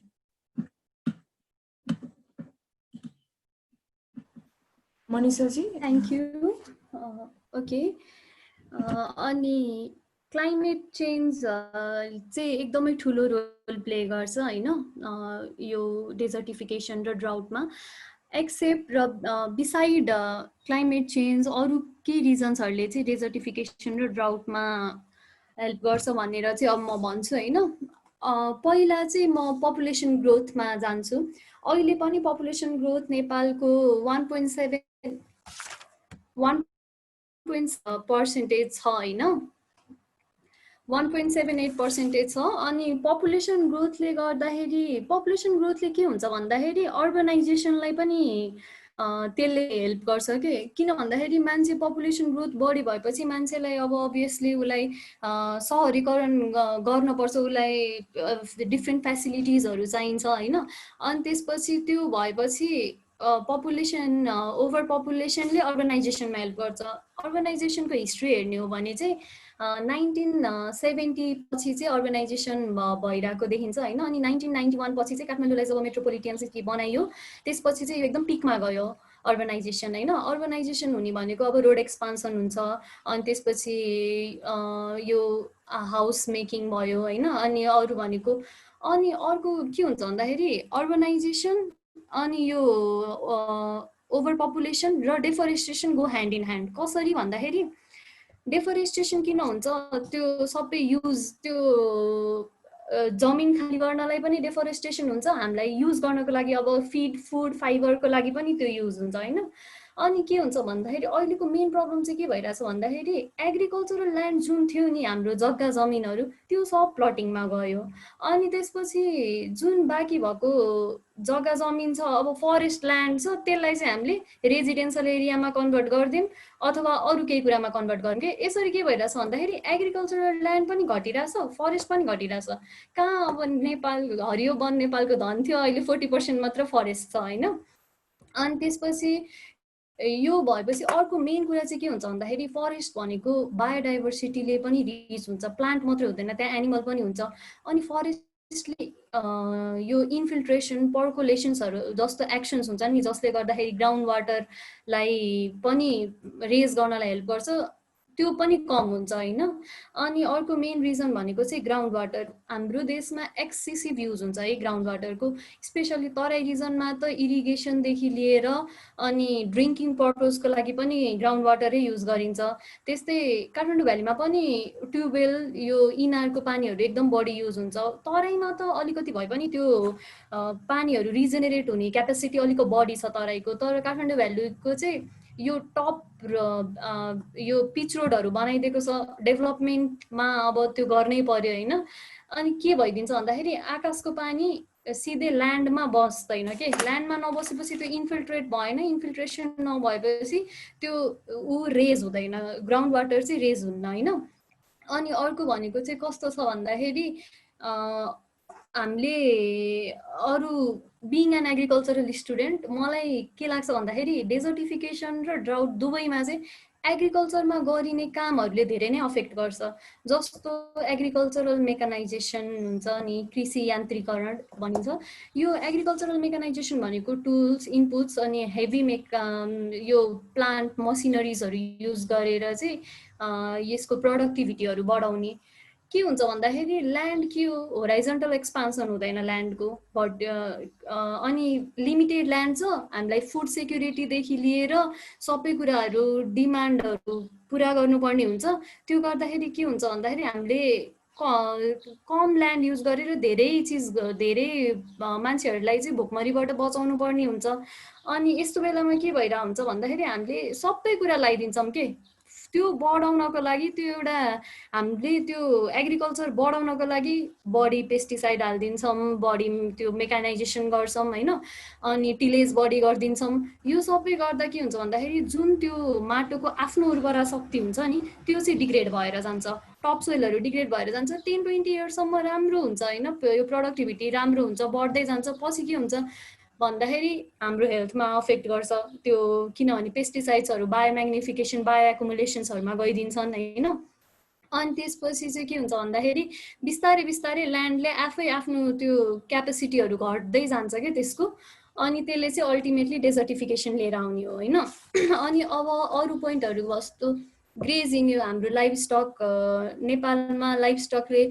यो agriculture भनेको तराईको लागि चाहिँ एकदमै राम्रो छ होइन, hilly रिजनमा, अनि त्यसपछि यो हिमालयन रिजनमा गाह्रो छ एग्रिकल्चरलाई, त्यही भएर लाइभ स्टकले नि एकदम इम्पोर्टेन्ट भ्यालु रोल गरेको हुन्छ नेपालमा। अनि लाइभ स्टक ग्रेजिङले पनि धेरै घटाइरहेछ कि यो।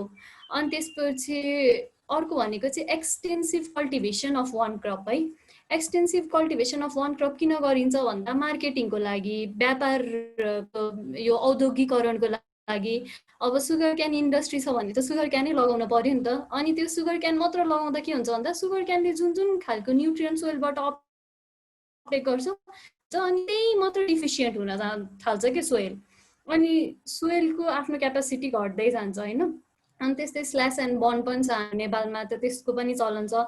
अनि अर्को भनेको चाहिँ यो फरेस्ट फायर, अहिले नेपालमा पनि यो धेरै छ। अझ इन्टरनेसनल्ली हेर्ने हो भने त्यो मेरो इन्टरनेसनली कति फरेस्ट फायर भयो, अस्ट्रेलियामा भयो, एमाजोन त्यत्रो फायर भयो होइन।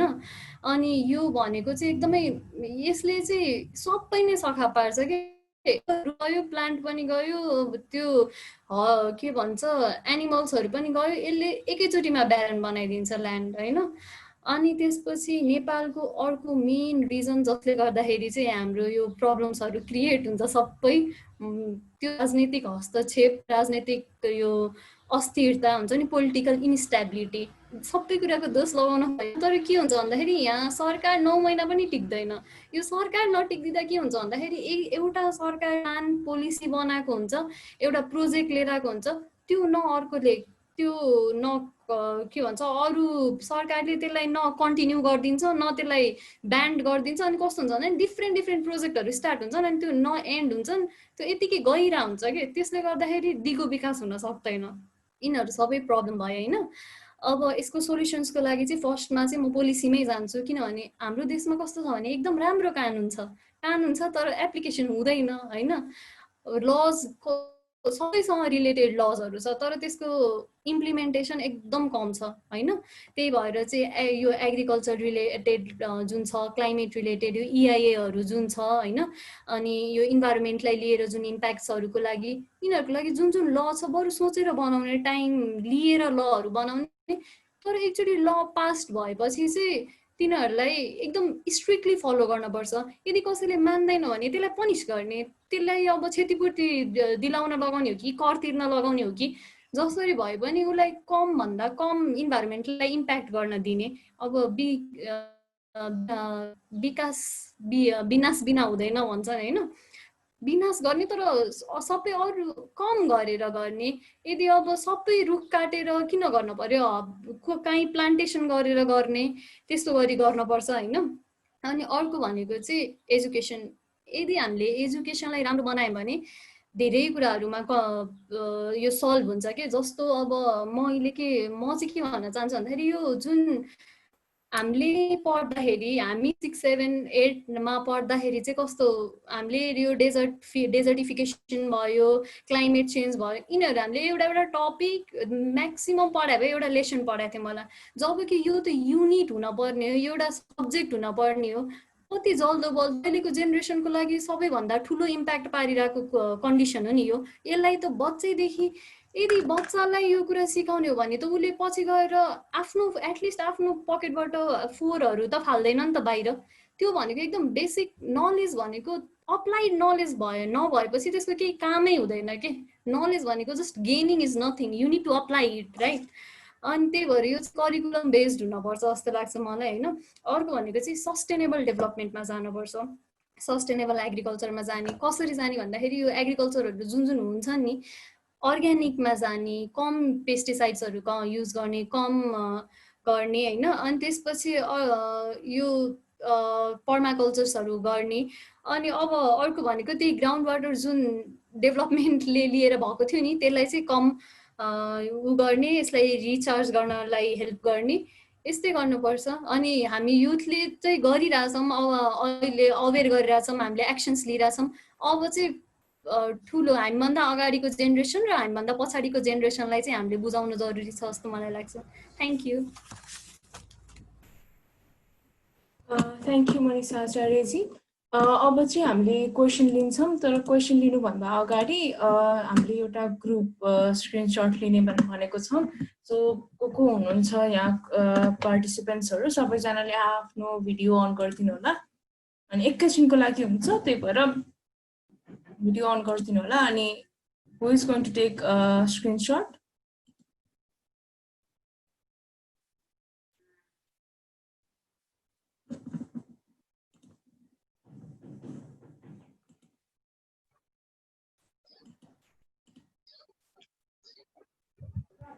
कसले?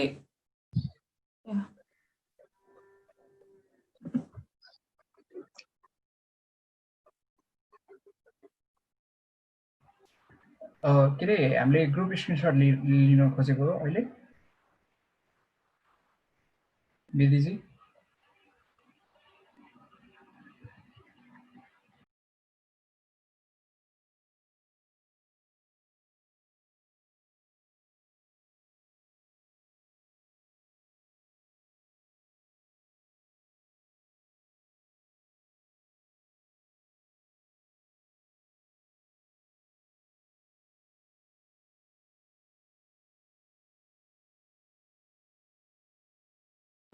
के अरे हाम्रो टेक्निकल टिम वाइफीको टेक्निकल टिमहरूलाई चाहिँ के अरे ग्रुप स्क्रिनसट लिइदिनु हुन आग्रह छ है। सो अनि त्यसपछि हाम्रो साथीभाइहरूले पनि एकैछिनको लागि चाहिँ मिल्छ भने वेब क्याम खोलिदिनुहोस् न है। So to make it look more engaging and let's just do something hand gesture or something. Hello hello everybody, so please help me on this one. Guys, are you taking it? Let me know, okay? What's up? Can you hear me? Yes, we can hear you. Okay. Miss Baby, why are you not doing that? Do something. Yeah. So if it is done, we would like to proceed with other program. Let me know, please. Okay, it's done. Okay, thank you. Miss Baby, you can take it from here. Okay, अब चाहिँ हामीले questions लिन्छौँ है। कसलाई कसको क्वेसन्सहरू छ सबैजनाले ह्यान्ड रेज गर्नु होला अनि will give the platform.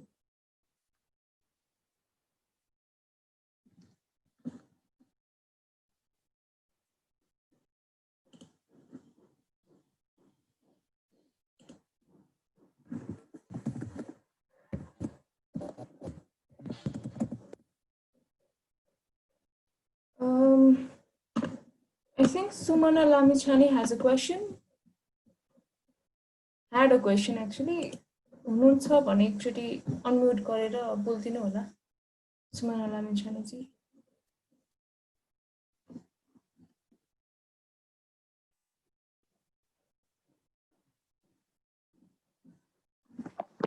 Hello everyone. My question is, how can we regenerate the land that is already desertified भएको ल्यान्डहरुलाई चाहिँ कसरी रिजेनेरेट गर्न सक्छौं कि नै र गर्न चाहिँ कसरी सकिन्छ भन्ने। Thank you. यसको क्वेशन चाहिँ आई थिंक सलोनिका दिदी दिन चाहनुहुन्छ कि? ओके, डिसर्टिफिकेसन भइसकेको ल्यान्डलाई चाहिँ अब जति सक्दो छ त्यहाँसम्मको नेटिभ स्पिसिसहरूलाई चाहिँ रिइन्ट्रोड्युस गर्नु नै राम्रो हुन्छ होइन। मैले अब रिसेन्टली हेरेको एउटा भनेको चाहिँ जस्तै जुन ग्रिजिङकै कुराले चाहिँ उल्टै उसमा हेल्प गर्यो भन्ने चाहिँ के अरे डेजर्टिफाइड भएको ल्यान्डलाई फेरि ग्रासल्यान्डमा आउनलाई हेल्प गर्यो भन्छ होइन। तर अब त्यो एउटा ठाउँको मात्र कुरा भयो, तर त्यो इकोसिस्टममा चाहिँ अलरेडी जे नेटिभ स्पिसिसहरू जुन छ त्यसलाई चाहिँ रिइन्ट्रोड्युस गर्ने चाहिँ एउटा राम्रो नै हुन्छ अप्रोच। अनि अर्को चाहिँ ग्रासल्यान्डहरू, मैले अघि पनि भनेको थिएँ पेरेनियल प्लान्टहरू ग्रासल्यान्डहरूलाई चाहिँ भित्र सकेसम्म त्यहाँ चाहिँ लगिदिनुपर्छ, किनभने अब खासै अब के भनिन्छ भन्दाखेरि चाहिँ अब हामी पहिला जति चाहिँ ग्रासल्यान्ड थियो अर्थमा त्यति नै फेरि ग्रासल्यान्ड बन्न दियौँ भने चाहिँ इन्डस्ट्रियल सिभिलाइजेसन स्टार्ट भएदेखि जति कार्बन इमिसन भएको छ त्यति 15 इयर्समै त्यो फेरि फिर्ता जान्छ भन्नाले त्यो ग्रासल्यान्डले दिन्छ भन्छ कि सो ग्रासेसहरूलाई चाहिँ अलिकति बढी प्रायोरिटी दिनुपर्छ होइन अनि त्यति नै हो खासै मेन चाहिँ ओके थ्याङ्क यू दी अब अर्को दिदीजी सुन्नुहोस् न के अरे अलिकति काटेँ ल मैले कुरा अघि लास्ट टाइम मैले उज्जवलजीले पनि कुरा गर्नुभयो उज्जवलजीले पनि ल्यान्ड रेस्टोरेसनको कुरा गर्नुभएको थियो त्यसमा अनि मैले पनि एन्सर गरेको थिएँ like this is like similar case to that अनि त्यो अलिकति मैले त्यसलाई नै फेरि रिपिट गरेँ होइन इट मे साउन्ड गुड तर के अरे सुनिदिनुहोस् है सुमनाजी के अरे फर्स्टमा चाहिँ के अरे त्यो स्यान्ड ड्युन्सबाट चाहिँ त्यो स्यान्ड हुन्छ नि त्यो चाहिँ यता हाम्रो यता के अरे ड्राई ल्यान्ड अथवा अर्को उर्वर जमिनमा आउनलाई त्यो रोक्नु पर्यो एउटा कुरा होइन सेकेन्ड स्टेप भनेको चाहिँ अब जस्तै अब त्यो स्यान्ड छ नि जुन छ नि हाम्रो चाहिँ माटो सोइल र स्यान्ड इज डिफ्रेन्ट थिङ होइन सोइलमा चाहिँ पानीको मात्रा हुन्छ स्यान्डमा हुँदैन अनि त्यसपछि के अरे रिसर्च चाइनामा चाहिँ एउटा एकदम अमेजिङ रिसर्च एन्ड डेभलपमेन्ट टिमले चाहिँ के एउटा के अरे प्रडक्ट बनाएको छ जसले चाहिँ पानी स्यान्ड अनि त्यसपछि अनि त्यो प्रडक्ट युज गरेपछि चाहिँ त्यो स्यान्डमा पनि मोइस्चर रिटेन गर्ने खाले चाहिँ एउटा टेक्निक छ क्या अनि त्यो सेकेन्ड स्टेपमा चाहिँ के भन्दाखेरि हो त्यो के अरे माटोलाई के अरे माटो भन्दा पनि यता यो हाम्रो त्यो स्यान्ड हुन्छ नि स्यान्डलाई चाहिँ स्यान्ड पानी र अनि त्यो मिक्सरले चाहिँ त्यहाँनिर त्यो चाहिँ सोइल रिटेन गरिसकेपछि चाहिँ भेजिटेसन ग्रो हुने कुरा के अनि थर्ड भनेको चाहिँ अन्त यदि त्यो ठाउँमा भेजिटेसन ग्रो गर्न सक्यो भने चाहिँ अनि थर्डमा चाहिँ त्यसलाई चाहिँ क्यास क्रपको रूपमा अथवा त्यसको नेटिभ स्पिसिजहरूलाई चाहिँ के छ त्यो ठाउँमा त्यसलाई नै ग्रो गर्ने कि लाइक त्यो तिनवटा स्टेपमा चाहिँ हामीले ल्यान्ड रिस्टोरेसनलाई लिएर जान सकिन्छ like it is very interesting topic ल त्यति sorry I feel like speaking in this topic so thank you हाम्रो चाहिँ अर्को क्वेसन सृष्टि अधिकारीजीबाट छ उहाँले एक्चुअली आफूलाई अनम्युट गरेर क्वेसन राखिदिनु होला हेलो एभ्रिवान मैले पिसी देखाइन हो एकदम डार्क रहेछ सो रूम मेरो क्वेसन्स सुरुमा त थ्याङ्क यू सो मच होइन भाइटिकलाई because it was wonderful listening all the moderators sorry all the panelist I'm so sorry मेरो क्वेसन चाहिँ लगभग सबै प्यानलिस्टलाई छ so can I go step by step होइन नाम लिँदै मलाई जुन जुन प्यानलिस्टलाई क्वेसन छ I will be asking to them okay so मेरो पहिलो क्वेसन एकैछिन ल त्यो चाहिँ एकै समग्रमा भनिदिनु भयो भने कसलाई आउँछ उहाँहरूले भनिदिनुहुन्छ because we have very limited time and there are I think other people also हुन्छ म छोटो छोटो गरेर गर्छु बिकज इच एन्ड एभ्रीको डिफ्रेन्ट लाग्यो कि मलाई so I have note down कि उहाँले के भन्नुभएको छ भनेर सो अकर्डिङली म छिटो गरेर क्वेसन्स गरिहाल्छु okay the very first question I like to ask is Prakriti Koirala miss प्रकृति कोइराला उहाँले क्लाइमेट्समा 2018 सिन्सदेखि काम गरिरहनु भएको छ भन्नुभयो र उहाँले जुन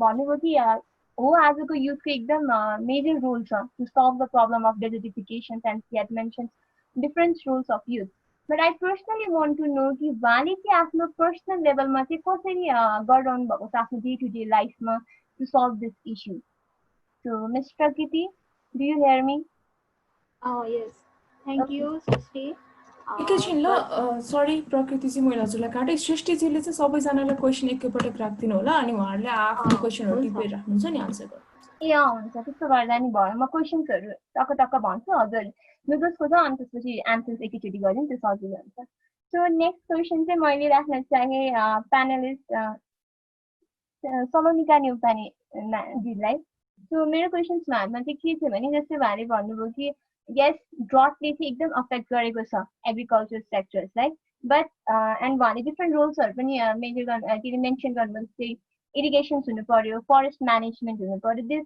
all are there but Nepal is a country जुन चाहिँ एग्रिकल्चर प्रडक्सनमै डिपेन्ड भएको छ होइन र त्यो सिजनल रेनफल्सहरूमै डिपेन्ड भएको छ कि उसको इरिगेसन्सको हामीले कुरा गरे पनि देयर आर डिफ्रेन्ट प्लेसेस जहाँ अहिलेसम्म ड्रिप इरिगेसन्सहरू पनि प्र्याक्टिकली इम्प्लिमेन्ट हुन गाह्रो भएको छ अनि जुन यो ड्रट छ result of climate change what about climate smart agriculture then हुन्छ नि क्लाइमेट स्मार्ट एग्रिकल्चर नेपालमा कतिको पोसिबल छ र कसरी अप्लाई गर्न सकिन्छ that's my question to Salonika Nepali दिदी And the next questions for the next panelist is IS Kusal Magar, I think. So उहाँले जुन प्रेजेन्ट गर्नुभएको थियो कि एकटा I was very impressed है हजुर कपमा पनि जानुभएको रहेछ this that everything. So हजुरले जुन मेन्सन गर्नुभयो you know like study on different like investing on land, business, regulations, everything. So study पनि छ, research पनि छ, different countries-हरुमा भइरहेको छ नि मेन्सन गर्नुभयो. But I wanted to know कि study research त छ, but what about plans? Plans चाहिँ के छ त नेपालमा चाहिँ कसरी इनिसिएसनको फर्म लिन लागेको छ to solve these issues? So that's my question to you. The next question is for Sachin Thapa. So for उहाँले जुन मेन्सन गर्नुभयो कि chemicals fertilizers-ले चाहिँ के अरे जुन chemical fertilizers has affect the productions-हरु जुन भन्नुभयो, yes, no doubt. Chemical fertilizers have undoubtedly affect the productions rate. But chemical fertilizers नभए त्यो प्रोडक्सन पनि बढ्दैन कि किसानको मेन रोल के हुन्छ नि उनीहरुले आफ्नो प्रोडक्सन बढाउनु नै छ भने chemical fertilizerलाई कसरी रिड्युस गर्न सकिन्छ त? We have been promoting organic farming also, but still organic farming हुँदा हुँदै पनि किसान अझै पनि chemical fertilizer use गर्न बाध्य छ नि. What do you think how organic farming can be promoted over this chemical fertilizer? That's my question to him. And the last question to the panelist is Manisha Acharya. One is in भन्नुभयो campaigns or conduct गर्नु भएको छ. I totally agree with you कि campaigns नै पर्छ. Campaign नभइकन awareness generate गर्नै सकिन्न. तर मेरो चाहिँ यो क्वेशन भन्दा नि क्युरियोसिटी भन्न चाहन्छु कि हजुरले एउटा अवेयर गर्नुभयो कुनै particular you know like people भनौँ अथवा जसलाई अवेयर गर्नुभयो. फर एक्जाम्पल यु सेड एफोरेस्टेसन को बारेमा दिनुभयो भने त्यो अवेयर गर्नुसम्म मात्र हजुरको काम you know like you have limit your work to till then or aware गरेपछि रेगुलेसन पनि भएको छ कि नै? हुन्छ नि एउटा सेक्टरमा गएपछि हजुरले हो बिरुवा लगाउनु पर्छ भनेपछि त्यो बिरुवा उनीहरूले लगाइ मात्रै राखेको कि राखेन हुन्छ नि अलिकति रेगुलेसन्स भएको छ कि नै? अनि त्यसरी भन्नु कि युथलाई टार्गेट गरेर गरिएको छ भने युथलाई हजुरहरूले कस्तो स्पेसिफिक कस्तो टार्गेट क्याम्पेन अहिलेसम्म गर्नुभएको छ? That I wanted to know. Okay, that's all my questions to all the panelist. Thank you. Thank you. First question, I think Prakriti Koiranajiलाई थियो, so we'll start from her. Thank you फेरि पनि श्रेष्ठी for the question. मैले personally के गरेको छु भनेर सोध्यो. I will share some activities हैन. I don't know यो डाइरेक्टली ब्रड अथवा डेजर्टिफिकेसन सँगै लिङ्क हुन्छ कि हुँदैन.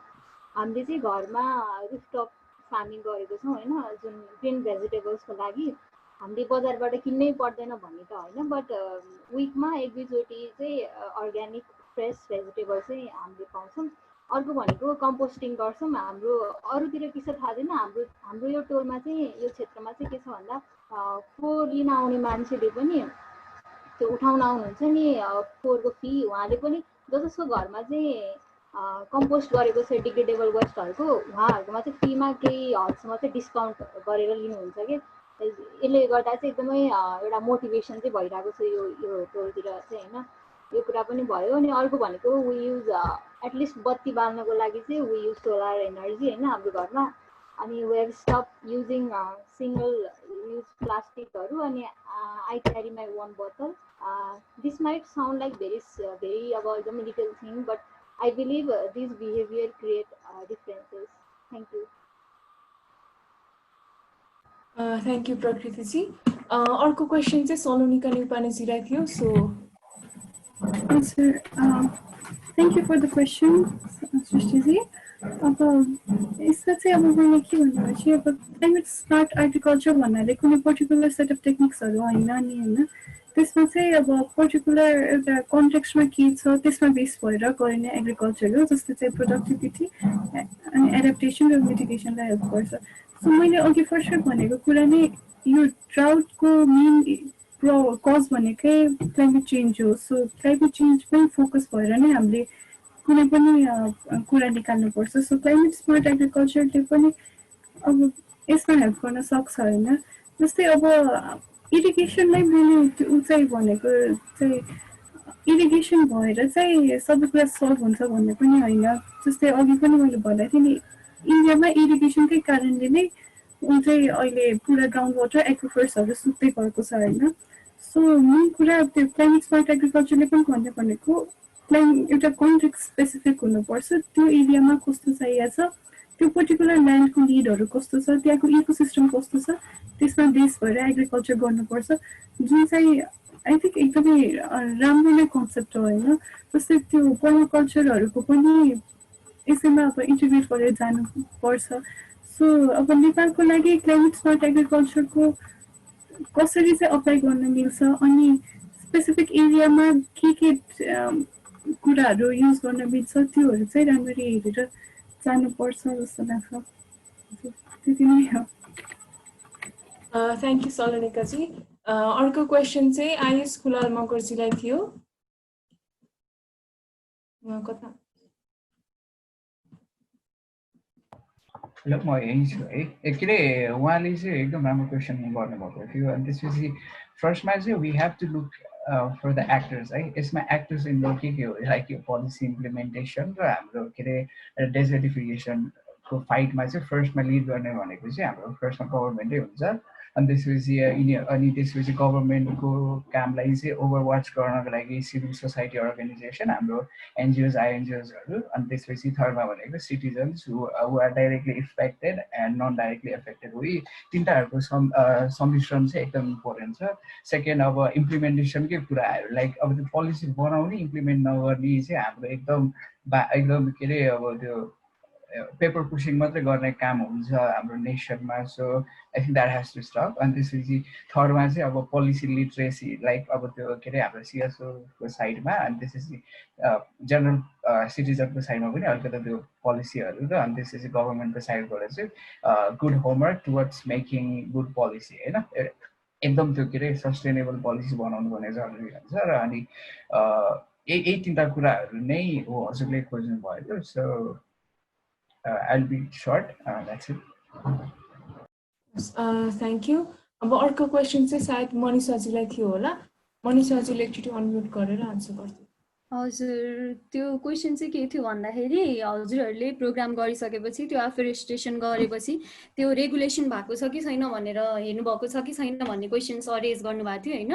त्यो चाहिँ हामीले गरिराखेका छौँ, किनकि प्लान्टेसन गरेर एनवाइसी दाङको त्यहाँ लोगो जस्तो त्यो प्लान्ट पटमा लगाएर अनि 6 महिनामा हामी गरिरहेको थियौँ। 6 महिनामा एकचोटि गएर त्यो 10वटा स्कुल भिजिट गरिसकेको थियौँ हामीले। अब पनि 6 महिनामा ठ्याक्क जाने बेला भएको थियो, तर लकडाउनको कारणले हामी गएको छैनौँ होइन। अनि जति पनि प्रोग्राम्सहरू गर्छौँ हामी त्यसको फिडब्याक लिन्छौँ। अनि अब एफोरेस्टेसन भयो, ग्रिन डिस्कसन्सहरूमा पनि हामीले एकचोटि गरिसकेपछि फेरि पनि त्यो गर्नभन्दा अगाडि एकचोटि सबैको फिडब्याक त्यसले केही अफेक्ट गर्यो कि गरेन भनेर चाहिँ हेर्ने गरेको छौँ है। I hope I reply. Thank you. अनि अर्को चाहिँ अघि यहाँ एउटा क्वेसन डेजर्ट बनिसकेकोलाई चाहिँ फेरि हामीले प्लान्ट गरेर त्यसलाई रिजनेट चाहिँ सकिँदैन भन्ने कुरा आएको थियो। त्यसमा चाहिँ म एउटा पोइन्ट चाहेँ होइन। एउटा यो हाइड्रोजेल एग्रिकल्चर भन्ने अहिले एकदम नयाँ टपिक आएको छ होइन। यो भनेको चाहिँ के हो, हाइड्रोजेल भनेको चाहिँ के हो भन्दाखेरि compound that holds water more than its weight. यसले चाहिँ एकदम स्लो रिलिज गर्छ है वाटरलाई। अनि यो अहिले कहाँ यो अरेबियन सी कोस्टमा चाहिँ फग कलेक्सन गरेर अनि ड्यू हार्भेस्टहरू गरिरहेछ।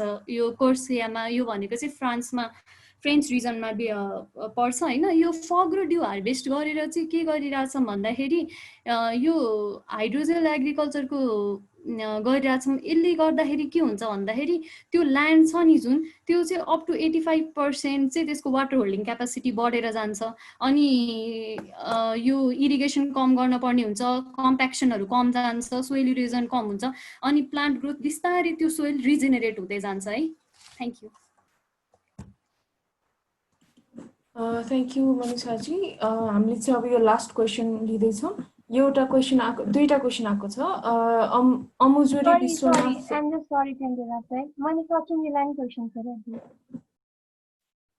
Okay, I'm sorry Sachin ji, please go. Thank you for the question Srishti. Fertiliser मैले युज नगर्ने भने होइन।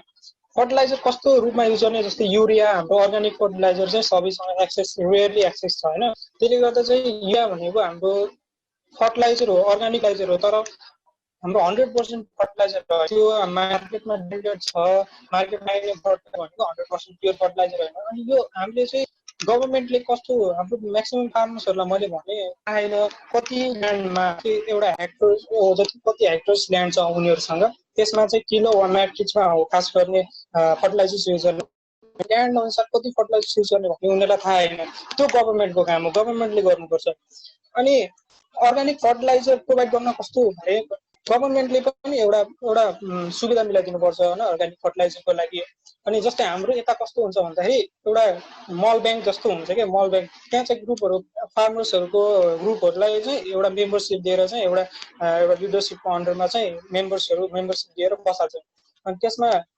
सबले चाहिँ मन्थमा चाहिँ मलहरू ल्याउने अनि एक ठाउँ जम्मा गर्ने अनि त्यसलाई चाहिँ चिप रेटमा चाहिँ बेच्ने अरू म्याक्सिमम जसले धेरै फार्मिङ गरिरहेको छ त्यसलाई चाहिँ बेच्ने किनभने त्यसको फुडको डिमान्ड बढी छ अर्ग्यानिक फुड चाहियो हेल्दी फुड चाहियो त्यसले गर्दा चाहिँ सबैजना मार्केटमा भएको फर्टिलाइजर्समा डिपेन्ड छ मैले त्यो मान्छु तर अझै त्यो भनेको चाहिँ कस्तो एब्जर्प्सन रेट जुन अब तपाईँले केही अब क्रपहरू चाहिँ यसमा केही इल्ड गर्नु पर्यो होइन त्यसको लागि चाहिँ तपाईँले यी फर्टिलाइजर्सहरू मार्केटमा भएको फर्टिलाइजर्स युज गर्नुभयो भने चाहिँ सोइल विकेन्ड हुन्छ अनि त्यसले गर्दा चाहिँ चाहिने न्युट्रियन्ट्सहरू चाहिँ एब्जर्ब गर्न पाउँदैन एब्जर्प्सन रेट कम हुन्छ सो गभर्नमेन्टले गर्नुपर्ने काम हो यो यहाँ गरिरहेछ कोअपरेटिभले मान्छेहरूले गरिरहेछ गभर्नमेन्टले पनि एउटा सुविधा मिलाइदिनु पर्यो भन्न खोजेको thank you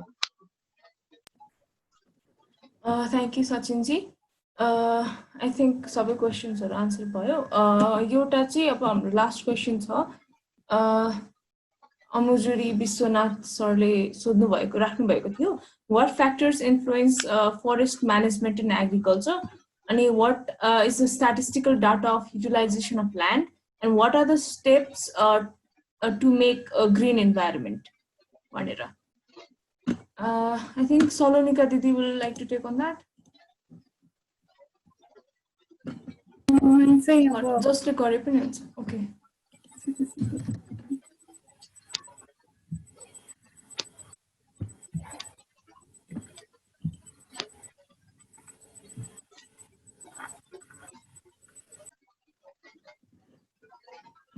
Hello? Sorry, Nikati, you are mute. Yeah, okay. So if anybody wants to continue this one answer. First question,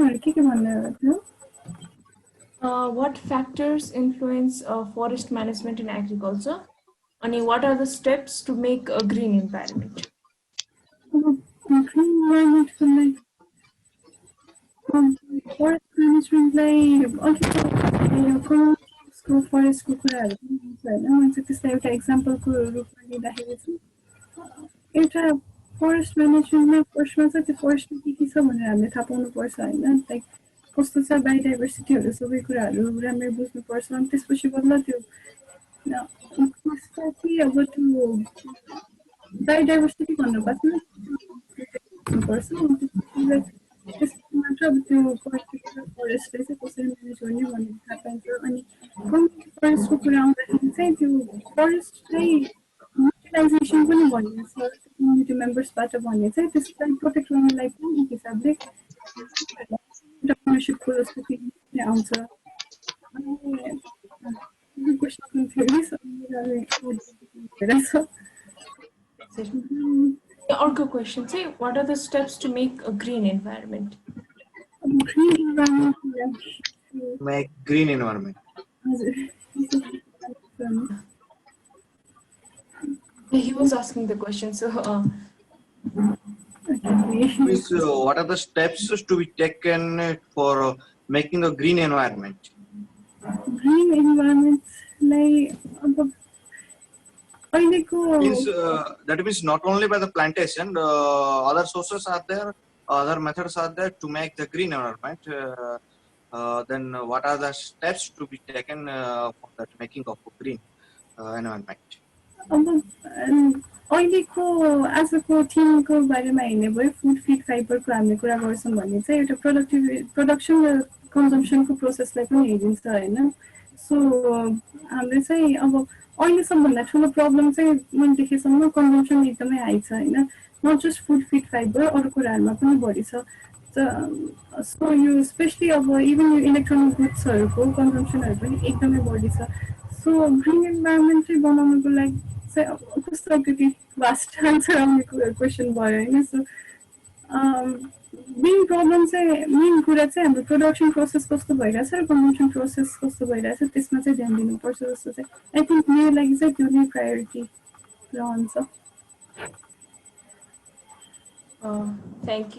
thank you सलोनिकाजी। अब अर्को क्वेसन चाहिँ हाम्रो सचिन होइन सुनित गोतामेजीबाट आएको थियो। लास्ट क्वेसन यही हुनेछ।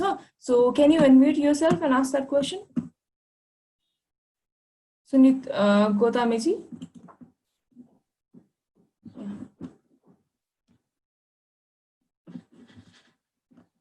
हजुरले सुनिराख्नु भएको छ? हजुर सुनिराख्नु भएको छ भने आफै क्वेसन राख्दा हुन्छ।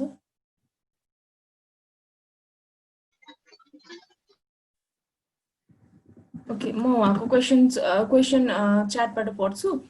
Is COVID-19 the ultimate solution for those barren land to be green? Is this level of conscience enough for Nepalese? Now, does these lands still remain green after the lockdown? What can be done to promote people to continue agriculture on those land? ISC ले वा सचिन जी, मनसा जी, प्रकृति जी जसले answer गरे पनि हुन्छ।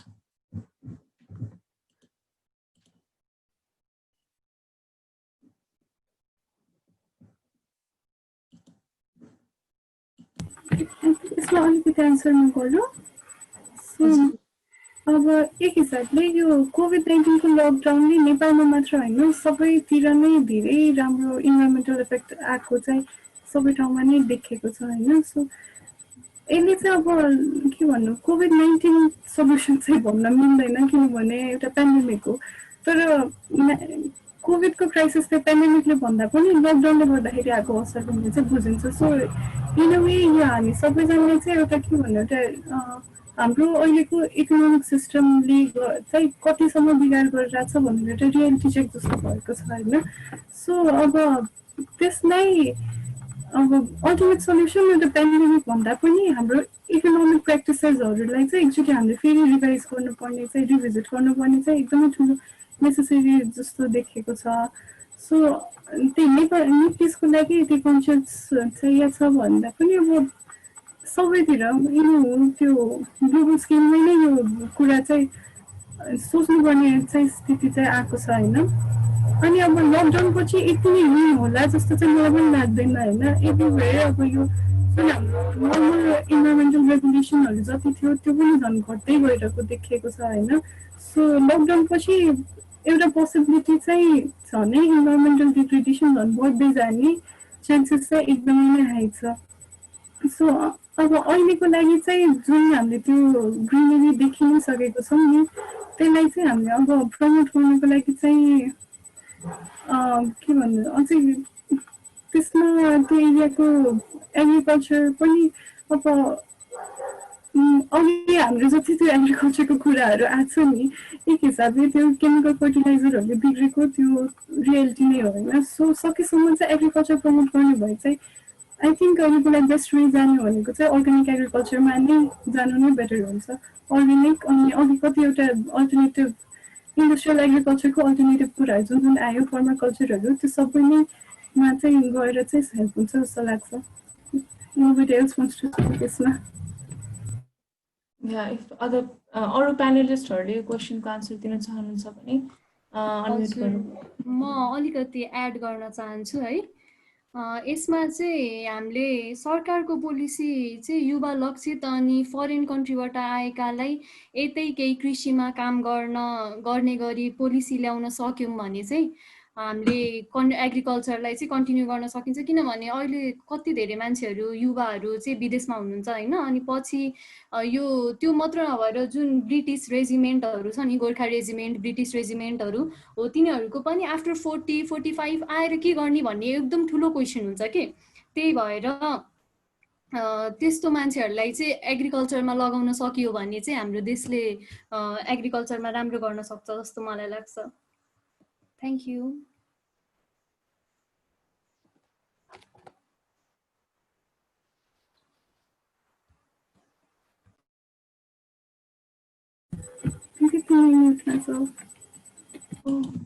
Sorry. I'm so sorry. Thank you, Manisha ji. Thank you, Salonika ji. अनि सबै प्यानलिस्टहरूलाई धन्यवाद। अनि अब चाहिँ हामी उसको वेबिनारको लास्टतिर आइसकेको हुनाले सिन्थेसिस एन्ड क्लोजिङ रिमार्क्सको लागि चाहिँ म miss Sagarika Bhatt from power cyst Nepal उहाँलाई चाहिँ फ्लोर दिन चाहन्छु। Hello everyone, good afternoon. Thank you Vidhi for wonderful moderation and all panelists. सुनिरहेछ है मैले बोले? Yes दी सुनिरहेको छ। Okay. Actually म यहाँ अलिकति बिजी भए हुनाले कतिवटा चीज चाहिँ मैले सुन्न पाएन, तर सुनेको चीजहरुमा चाहिँ प्यानलिस्टहरुले राख्नु भएको कुराहरुमा जुन आज world day to combat desertification भएको हुनाले चाहिँ ह्युमन इन्ड्युस्ड एक्टिभिटिजले गर्दाखेरि चाहिँ ड्राउट एन्ड डेजर्टिफिकेसन हुन्छ भन्ने कुरा र proper water management system necessary छ, प्लस म्यान्युर चाहिँ अर्ग्यानिक म्यान्युर युज गर्नुपर्छ, ल्यान्ड रिस्टोरेसन प्रोग्रामहरु चाहिँ हुनुपर्छ भन्ने कुराहरु चाहिँ मैले बिचमा सुनिरहेको थिएँ। सबैजनाले सिमिलर कुराहरु गरिराख्नु भएको थियो। त्यसैमा चाहिँ मलाई एउटा दुईटा कुराहरु राख्न मन लागेको रिमार्क्स एज होल सबैजनाले भन्नुभएको, प्लस केही चीजहरु चाहिँ सायद यहाँ मेन्सन नभएको हुनाले चाहिँ जुन ड्राउट र डेजर्टिफिकेसनको कुरा छ, ड्राउट चाहिँ अघि नै हाम्रो प्यानलिस्टहरुले भनिसक्नु भयो कि frequent human induced activities plus अरु चाहिँ विभिन्न इन्भाइरोमेन्टल डिग्रेडेसनको कारणले गर्दाखेरि ड्राउट हुन्छ र सेभरल साइकल अफ ड्राउटको रिजल्ट चाहिँ डेजर्टिफिकेसन हुन्छ। यो दुईटा कुरा चाहिँ हामीले अलिकति बुझ्नुपर्छ र नेपालमा चाहिँ डेजर्टिफिकेसनको कुरा गर्दाखेरि ड्राउट धेरै ठाउँमा छ, तर डेजर्टिफिकेसन चाहिँ हाम्रो मेनली फिचर्सहरु देखिएको भनेको डोल्पा र मुस्ताङ रिजनमा छ, जुन चाहिँ 10,000 हेक्टर ल्यान्डमा चाहिँ देखिएको छ भनेर अस्ति भर्खर जुनमा चाहिँ जुन 2020 मा चाहिँ न्यूज पनि आएको थियो। सो यो डेजर्टिफिकेसन को कुरा गर्दाखेरि चाहिँ सरी ड्राउटको कुरा गर्दाखेरि चाहिँ भिलेज मुस्ताङको एउटा भिलेज चाहिँ 2016 मा होला आई गेस चाहिँ सामजुङ भन्ने भिलेज चाहिँ ड्राउटले गर्दा शिफ्ट पनि भएको थियो, एउटा पुरै भिटिसी नै अर्को भिटिसीमा शिफ्ट पनि भएको थियो मुस्ताङको रिजनमा। हामीले चाहिँ नेपालमा चाहिँ ड्राउट चाहिँ धेरै देखेको छौँ धेरै भिलेजहरुमा, तर डेजर्टिफिकेसन चाहिँ फिचर्सहरु चाहिँ डेजर्टिफिकेसन एज चाहिँ धेरै साइकल्स अफ ड्राउटले गर्दा हुने भावना चाहिँ खासै देखेको छैन र देखेको भनेको डोल्पा र मुस्ताङमा देखेको छ। र रिजन्सहरु डेजर्टिफिकेसनको कुरा गर्दाखेरि चाहिँ मैले इभन मेरो स्टडिजको क्रममा पनि र फ्रिक्वेन्टली धेरै ठाउँ भिजिट गरेर हुनाले थाहा पाएको कारणले पनि चाहिँ के जस्तो लाग्छ मेन रिजन ड्राउटको छ भने नेपालको कन्टेक्स्टमा हामी जियोग्राफिकली डाइभर्स हुनाले चाहिँ हिल हाम्रो तराईदेखि हिलदेखि माउन्टेनतिर हामीले जुनै पनि रोड कन्स्ट्रक्ट गरेको छौँ, रोड कन्स्ट्रक्ट गर्दाखेरि चाहिँ EIA हुन्छ, EIA प्रपरली भएको हुँदैन र त्यसमा चाहिँ मेजर्सहरु राम्रोसँग लिएको हुँदैन, स्लोप कट गर्ने कहाँबाट भनेर पनि त्यो राम्रोसँग चाहिँ स्पेशली पहिलाको कुरा रोडहरु बनाउँदाखेरि फर एक्जाम्पल काठमाडौँदेखि काभ्रेबाट दोलखा जाने बाटोको रोड, यो रोड तपाईहरुले हेर्नुभयो भने पहिला यो लाइनमा चाहिँ एकदमै वाटर हुने लाइन हो, यो तपाईहरुले ढुङ्गे धारा खोलाहरु देख्नुहुन्थ्यो भने अहिले तपाईहरु जानुभयो भने 10-15 वर्षको ग्यापमा सबै हिल्सहरु काटेर स्लोपहरु काटेको हुनाले र काट्दाखेरि पनि त्यो इम्प्रपरली काटेको हुनाले चाहिँ वाटर पानी पर्दाखेरि रन अफको कारणले गर्दाखेरि रन अफ पनि कस्तो भयो भने एउटा वाटर सेडमा जानु पर्नेको सट्टा अर्को वाटर सेडमा गएको हुनाले चाहिँ त्यो एरियामा चाहिँ ड्राउट देखिसकेको छ र रोसी खोलामा त पानी पनि छैन अहिले उतापट्टि।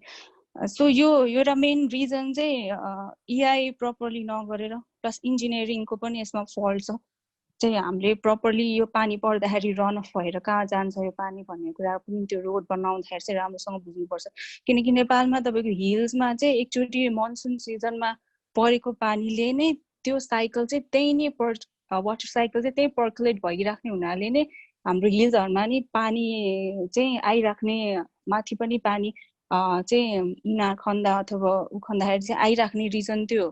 तर त्यो स्लोप काटेपछि चाहिँ हाम्रो त्यो वाटर साइकल नै चेन्ज भइदिन्छ, पानी रनअफ हुन्छ र त्यो कारणले चाहिँ मेन एउटा नेपालमा चाहिँ ड्राउट देखिरहेको मान्छु म चाहिँ है धेरै प्लेसेसमा। र अर्को भनेको मोनोकल्चर के गरिदिन्छ भने एउटै खालको चाहिँ स्पेसिस अफ ट्रिज प्लान्ट चाहिँ लगाइदिन्छ, नसोचिकन कि त्यहाँनिर चाहिँ भेराइटी अफ स्पेसिसहरू लगायो भने चाहिँ त्यो बेटर हुन्छ, अरू त्यहाँको नेटिभ स्पेसिस चाहिँ बेटर हुन्छ त्यो इन्भाइरोमेन्टलाई भनेर। अर्को भनेको केमिकल फर्टिलाइजर, जुन फर्टिलाइजर पेस्टिसाइड जुन चाहिँ धेरैजनाले मेन्सन गरिसक्नु भयो। यो चाहिँ अर्को एउटा केस पनि राख्न चाहन्छु म, जुन मैले आफैले केस स्टडी गरेँ हो, भक्तपुर बर्दिया र रुकुमको। यहाँनिर चाहिँ बासिन्दाहरूले चाहिँ धेरै प्रडक्सनको लागि चाहिँ केमिकल फर्टिलाइजर युज गर्नुभयो, 2-3 वर्ष प्रडक्सन हाई भयो, त्यसपछि एकैचोटि प्रडक्सन चाहिँ लो भयो र ल्यान्ड एकदम ड्राई भयो, पानी जति हाले पनि सुक्खा हुने, प्लान्ट प्रोडक्टिभिटी नै नहुने। त्यसपछि उहाँहरूले थाहा पाउनुभयो कि केमिकल फर्टिलाइजरले चाहिँ बिगारेछ भनेपछि आफ्नो पहिला कि ट्रेडिसनल जुन नलेज छ, इन्डिजिनियस नलेज छ, उहाँहरूले म्यान्युर बनाउने, आफ्नो ल्यान्डको रिस्टोर गर्ने, त्यही नै फेरि स्टार्ट गर्न थाल्नु भएको छ यो रिसर्च गरेको एरियाहरूमा। भनेपछि कति ठाउँमा चेन्जेस पनि भइरहेछ अलरेडी फेस गरेर। अनि अर्को भनेको कस्ट चाहिँ अनसस्टेनेबल अर्बन प्लानिङ जुन हामीले काठमाडौँको देख्छौँ। हाम्रो पहिला भक्तपुर, पाटन, काठमाडौँको किङडमहरूको प्लानिङ हेर्नुभयो भने एकदमै सस्टेनेबल प्लानिङ छ, जहाँ चाहिँ यतापट्टि पोन्ड छ, यतापट्टि इनार छ, वाटर रिस्टोरेसन त्यहीँबाट हुन्छ, यता पोन्डबाट वाटर रिस्टोर इनारमा हुन्छ र त्यो साइकल चलिरहेको छ। तर अहिले हाम्रो अनप्लान्ड अर्बनाइजेसन, अनसस्टेनेबल अर्बनाइजेसनले गर्दाखेरि पनि एउटा मेन रिजन डिफोरेस्टेसन भएर, अर्को मेजर रिजन क्लाइमेट चेन्ज जुन हामी सबैलाई थाहा छ। अब सल्भ गर्ने कुरामा चाहिँ वाटर म्यानेजमेन्ट र वाटर रिचार्ज सिस्टम चाहिँ एकदम नेसेसरी छ जस्तो लाग्छ मलाई अर्बन एरिया प्लस जहाँ पनि चाहिँ पानीको प्रब्लम भइरहेको छ। एउटा प्रपर वाटर रिचार्ज सिस्टम एकदम नेसेसरी छ। अर्ग्यानिक फर्टिलाइजर युज गर्नु नेसेसरी छ, बिकज यसले चाहिँ मोइस्चर मेन्टेन गरिरहेको छ सोइलमा, पानीको लेभल चाहिँ मोइस्चर भइरहेको छ अर्ग्यानिक म्यान्युरले। अनि त्यसपछि रोड कन्स्ट्रक्सन गर्दाखेरि चाहिँ प्रपर इन्जिनियरिङ EIA बनाउन नेसेसरी छ।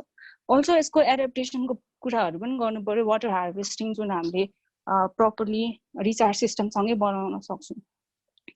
सायद मलाई यति नै कुराहरूलाई राख्न खोजेको थिएँ। सबै अरू हाम्रो प्यानलिस्टहरूले धेरै राम्रो राम्रो कुराहरू पनि भन्नुभयो र इन्फर्मेटिभ कुराहरू, कति कुरा चाहिँ सुन्न पाएन। Thank you all panelist, Vidhi अनि वाइफिट for this programme today. Thank you Sagarika दिदी। अब चाहिँ हामी एन्डमै आइसक्यौँ। सबै प्यानलिस्ट र पार्टिसिपेन्ट्सहरूले सबैले आफ्नो टाइम निकालेर यस वेबिनारमा आइदिनु भयो, धेरै धेरै धन्यवाद।